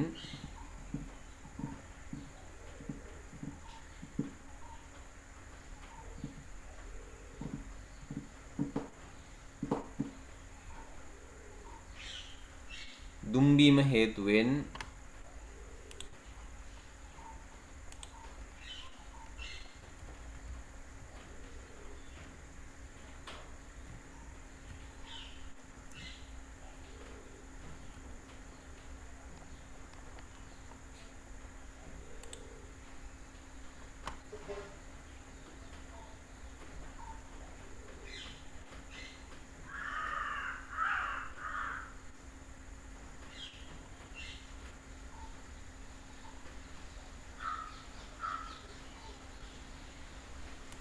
දුම්බීම හේතුවෙන්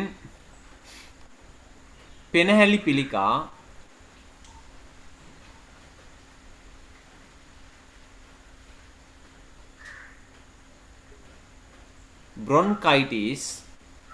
bronchitis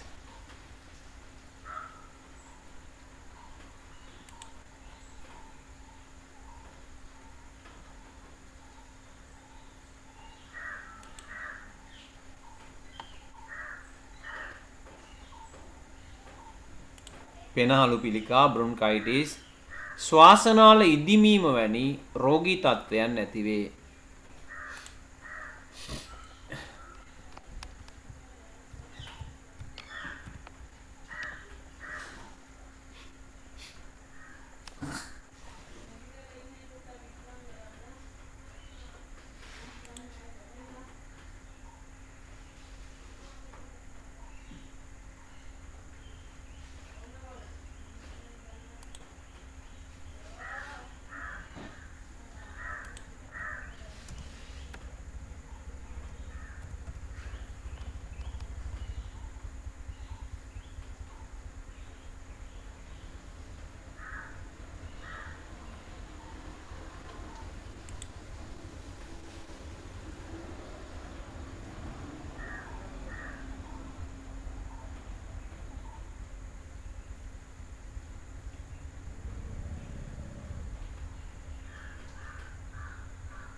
මේ බලන්නකෝ මේ සිගරට් බොන එක්කෙනෙකුගේ බොන්නේ නැති එක්කෙනෙකුගේ පෙනහළු දෙකක් තියෙනවා ළමයි.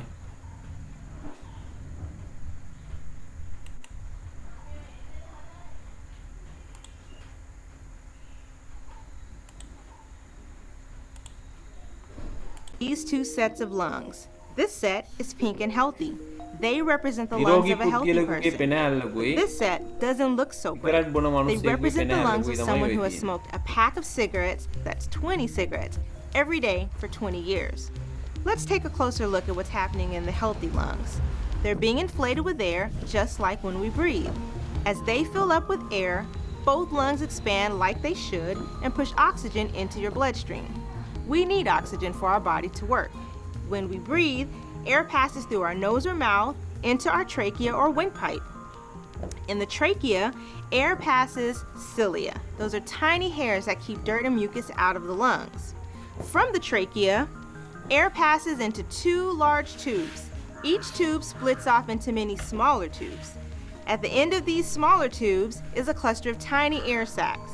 There are over 600 million air sacs in our lungs. Imagine how small they must be. Each air sac is covered in small blood vessels that take the blood directly to your heart. The oxygenated anyway. blood goes directly to your heart, and your heart pumps it to all the cells in your body. Now, back to the smoker's lung.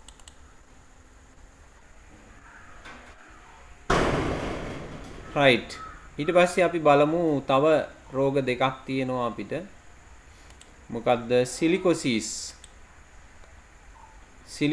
සහ ඇස්බෙස්ටොසිස් කියලා රෝග දෙකක් තියෙනවා මේ දෙකම එකම වාගේ ළමයි සිලිකොසිස් කියන්නේ මෙහෙමයි පතල් කර්මාන්තය ගල් අඟුරු ඒ වාගේ පතල් වල වැඩ කරන අයගේ ළමයි සිලිකන් සංයෝග දැන් වැලි වල තියෙන සිලිකන් ඩයොක්සයිඩ් කියලා සංයෝගයක්. ඒතර ඒ වාගේ සිලිකන් අඩංගු සංයෝග පෙනහළු වලට ගියාම පෙනහළු පටක වේගයෙන් ෂේ වෙනවා ළමයි. පෙනහළු පටක වේගයෙන් ෂේ වෙනවා. ඒකට අපි කියනවා සිලිකොසිස් කියලා. මේ සිලිකොසිස් කියන රෝගය හැදෙන්නේ ග්‍රැනයිට් ඒ කියන්නේ කළුගල්. කළුගල් ආශ්‍රිත කර්මාන්ත ළමයි. ඒගොල්ලෝ දැකලා ඉතින් ඔය කළුගල් වලින් විවිධ නිර්මාණ කරන අය එහෙම ඉන්නේ. නේද? ඔය එක එක සමරු පළක නේද? ඒවා හදද්දී ඔයගොල්ලෝ දැකලා ඇති මේ කළුගල් අර ග්‍රයින්ඩ් කරනවා. ඒවා පොලිෂ් කරනවා. එතකොට ඒවැ සියුම් කුඩු ළමයි අපේ නහයට යනවා. එතකොට ග්‍රැනයිට්, ගල් අඟුරු, පතල්, වැලි, වීදුරු මෙන්න මේ වාගේ කර්මාන්තවල යෙදෙන අයගේ තමයි මේ රෝගී තත්ත්වය ඇති වෙන්නේ. එතකොට මේවා පෙනහළු වලට ඇතුළු වුණාම හරි පෙනහළු පටක විනාශ වෙනවා. එතකොට මේ රෝගයට කියනවා සිලිකොසිස් කියලා. ඊට පස්සේ ඇස්බෙස්ටොසිස් කියන්නේත් එහෙම එකක්. ඇස්බෙස්ටස් අංශු. ඊටාම විසයිත අංශු වර්ගයක් ඇස්බෙස්ටස් අංශු සහ කෙඳි. ඔය ෆයිබර් කෙඳි කියන්නේ ඒවා ළමයි. ෆයිබර් කෙඳි කියන්නේ ඒවා.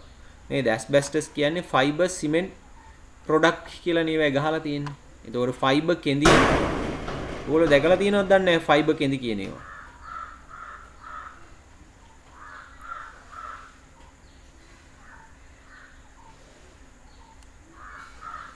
ළමයි ෆයිබර් දැකලා තියෙනවද ෆයිබර්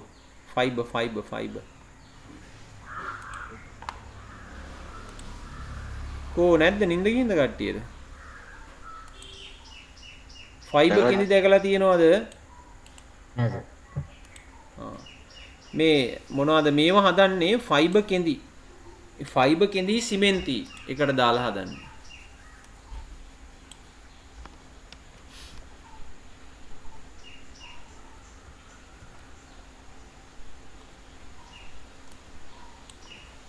මේ දවස්වල ඔයගොල්ලෝ ඉතින් ඔය ඉන්ටර්නෙට් පාවිච්චි කරද්දී ඔය හොයලා බලන්න පුළුවන්.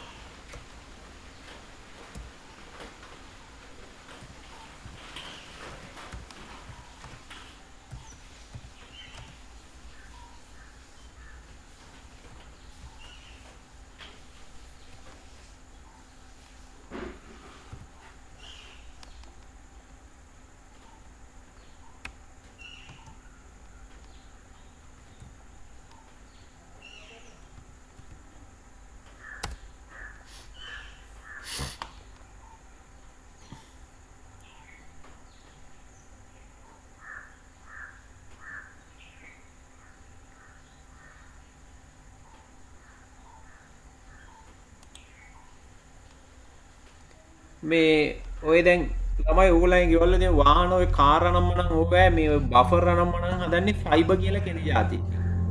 මේක බොහොම සියුම් වර්ගයක් ෂීට් විදියට තියෙන්නේ. ඉස්සෙල්ලාම ස්ට්‍රක්චර් එක හදලා මේ ෂීට් එක ඒකේ ඔතනවා ළමයි. ඔතලා මේ තියෙනවා ගම් එකක්. ඒක ස්ප්‍රේ කරනවා. නිකම්ම මේ ෆයිබර් ඒවා හදන්නේ එහෙමයි. ෆයිබර් කරනවා කියලා ඔකට කියන්නේ. නේද ඔය මල් පෝච්චි අච්චු අනම්මනම් ඒවා හදලා තියෙන්නේ. දැන් මේ මොනවද මේ වහල සෙවිලි තහඩු සිවිලින් ෂීට් වගේ ඒවා හදද්දී ඇස්බෙස්ටස් වලින් කරන්නේ සිමෙන්ති ෆයිබර් අංශුයි කලවම් මේ ෆයිබර් කෙනී සිමෙන්ති කලවම් කරනවා. කලවම් කරලා තමයි මේ ෂීට් එක හදන්නේ.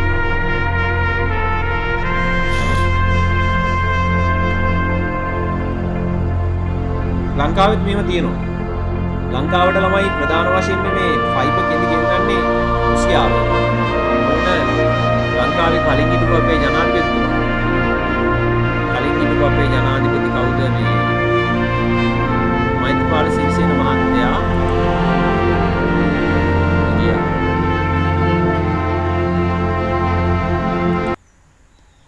මෛත්‍රීපාල සිරිසේන මහත්තයා මේ ඇස්බෙස්ටස් විසයි කියලා මේක තහනම් කරා ළමයි. ලංකාවේ ඇස්බෙස්ටස් නතර කරන්න 2000 අවුරුදු දෙකෙන් තුනෙන්දී මේක නතර කරනවා කියලා නීතියක් ගෙන. ඕගොල්ලන්ට මතක නැත්ද දන්නේ නැහැ. ඕගොල්ලන්ගේ අම්මලා තාත්තලාට මතක ඇති. ඒතකොට ලංකාවේ ඇස්බෙස්ටස් තහනම් කරනවා කියලා නීතිය ගෙන ආපු හැටියේ අපේ ලංකාවේ තේකොළ මිලදී ගන්න ප්‍රධාන ගැනුම්කරුවා තමයි රුසියාව. ලංකාවෙන් රුසියාවට ගියපු තේකොළවල කුරුමිනියෙක් හම්බුණා. ඊට පස්සේ රුසියාව මොකද කරේ? තේකොළ ගේන එක නැවැත්තුවා. ලංකාවෙන් තේකොළ ආනයනය කරන එක ඒගොල්ලෝ නැවැත්තුවා. ඒගොල්ලෝ දැම්ම කොන්දේසියක් තේකොළ ගන්න ඕන නම් අපේ ඇස්බෙස්ටස් ගන්න කියලා. ඊට පස්සේ ඉතින් අපේ ප්‍රධාන අපනයන ආදායමක් නැති වෙන හින්දා මෛත්‍රීපාල සිරිසේන මහත්තයාට සිද්ධ වුණා ඇස්බෙස්ටස් තහනම ඉවත් කරන්න. එහෙමයි උනේ. නැත්නම් ඒක තහනම් කරන්න ඕන එකක් ඇත්තටම මේ කෙඳි ළමයි හරි ඊටාම අහිතකරයි පරිසරයට විතරක් නෙවෙයි මේ මිනිස්සුන්ගේ සෞඛ්‍යයට. ඇස්බෙස්ටස් කෙඳි රත් වෙනකොට ගැලවෙනවලු. අපි වහල වලට ගහලා තියෙනවත් ඒව රත් වෙද්දි ගැලවෙනවා. මේ කෙඳි. ඒවා ඊටාම සියුම් ඒවා අපේ ශ්වසන මාර්ගයට යන්න පුළුවන්. සාමාන්‍ය මේක ළමයි මේ සතියෙන් දෙකකින් වෙන වැඩක් නෙවෙයි. ඇස්බෙස්ටස් සෙවිලි කරපු ගෙදරක් ගත්තාම ඒකේ ඒ තහඩු ෂේ වෙන්න පටන් ගන්න අවුරුදු 15ක් 20ක් ඒ වගේ කාලයක් ගියාම. හරි ඉතින් ඒක නිසා මේ ඒක සෞඛ්‍යයට හොඳ නෑ කියලා තමයි කියන්නේ ගොඩක් දෙනෙක්. කෝ භාෂණ ගියා.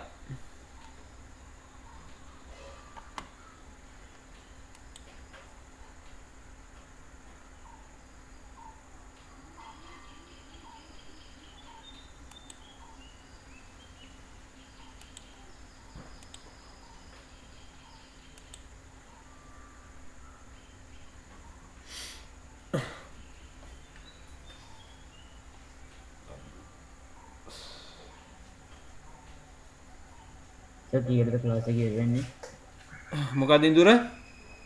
කීයටද ක්ලාස් එක ඉවර වෙන්නේ? අපි දෙකට විතර නතර කරුණු නේද? අනිත් දවසේ ආය අඟහරුවාක් තියෙනවා. ඔයාට ආයි පන්ති තියෙන්නේ කීයද?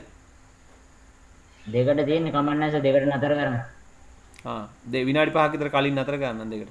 නෑ කමක් නැහැ සර් දෙකට නතර කරන්න. ඒක 2:10 විතර න පටන් ගන්න.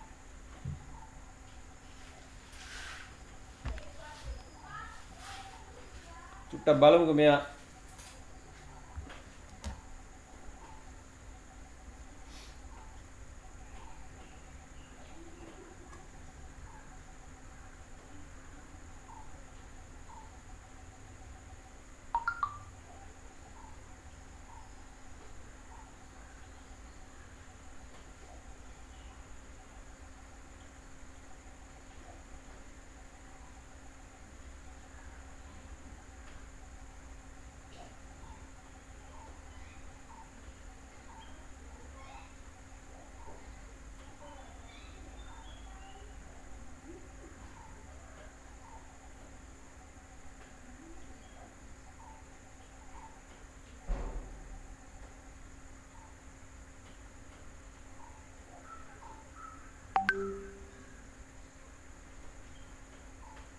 හරි අපි පොඩි කෑල්ලක් තියෙන අපි ඒක ලියාගමුකෝ. එයා එනකම් මේ සිලිකෝසිස් ඇස්බෙස්ටොසිස් ගැන මේව ලියන්න. ඉස්සෙල්ලාම සිලිකෝසිස් ගැන අපි ලියමු මේව. ග්‍රැනයිට් ගල් අඟුරු ග්‍රැනයිට් ගල් අඟුරු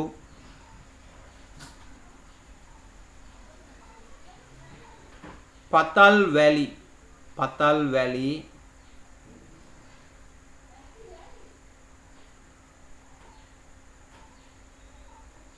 වීදුරු පතල් වැලි වීදුරු වැනි කර්මාන්තවල යෙදෙන්නන්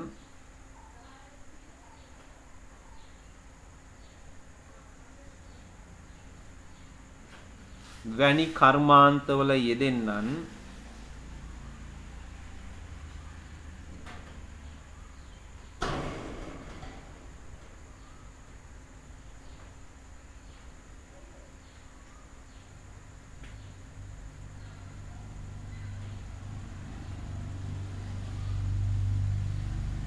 සිලිකා සංයෝග අඩංගු දූවිලි වලට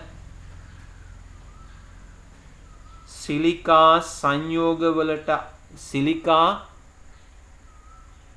සංයෝග අඩංගු දූවිලි වලට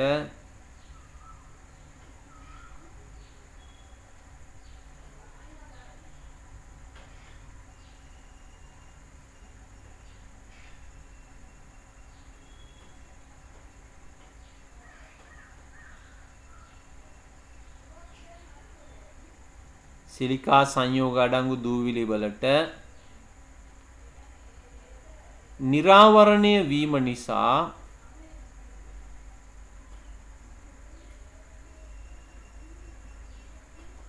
දූවිලි වලට නිරාවරණය වීම නිසා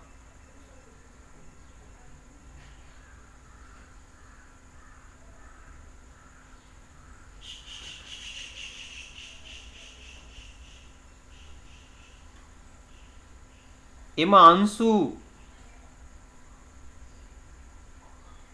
ශ්වසන පද්ධතියට ඇතුළු වීමෙන් එම අංශු ශ්වසන පද්ධතියට ඇතුළු වීමෙන්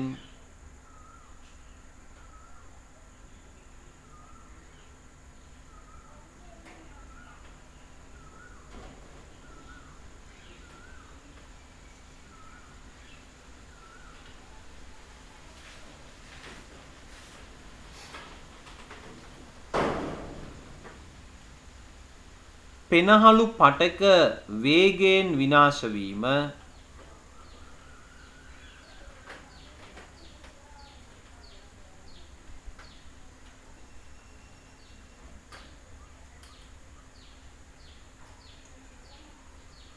පෙනහළු පටක වේගයෙන් විනාශ වීම සිලිකොසිස් ලෙස හැඳින්වේ.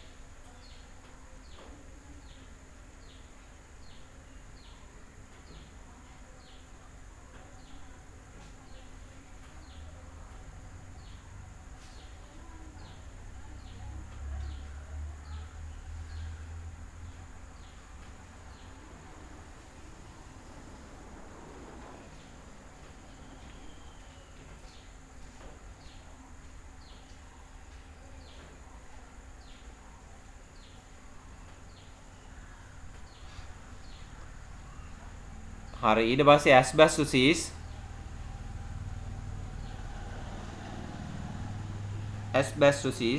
ලියා ගන්න මේම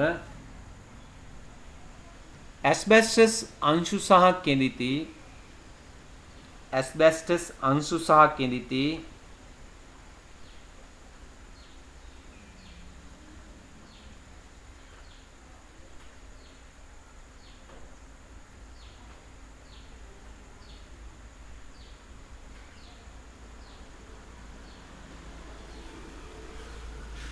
සහිත දූවිලි සහිත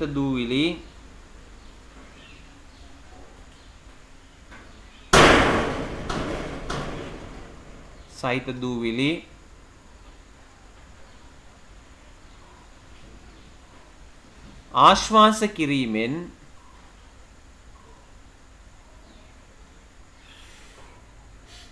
ආශ්වාස කිරීමෙන් එම අංශු ශ්වසන මාර්ගයේ එක්රැස් වී එම අංශු ශ්වසන මාර්ගයේ එක්රැස් වී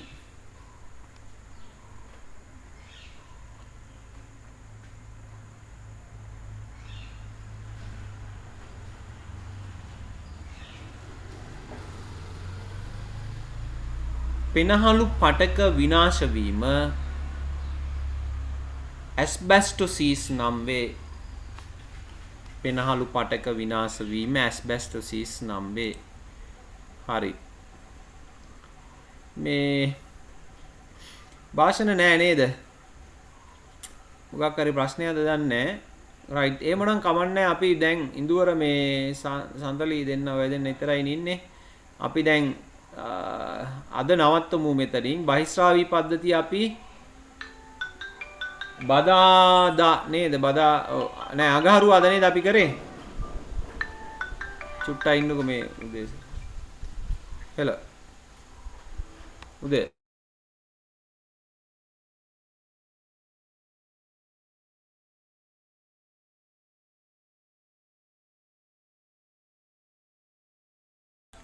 හරි එහෙමනම් අපි අඟහරුවාදා හවස පුතේ කරමු අනිත් දවසේ.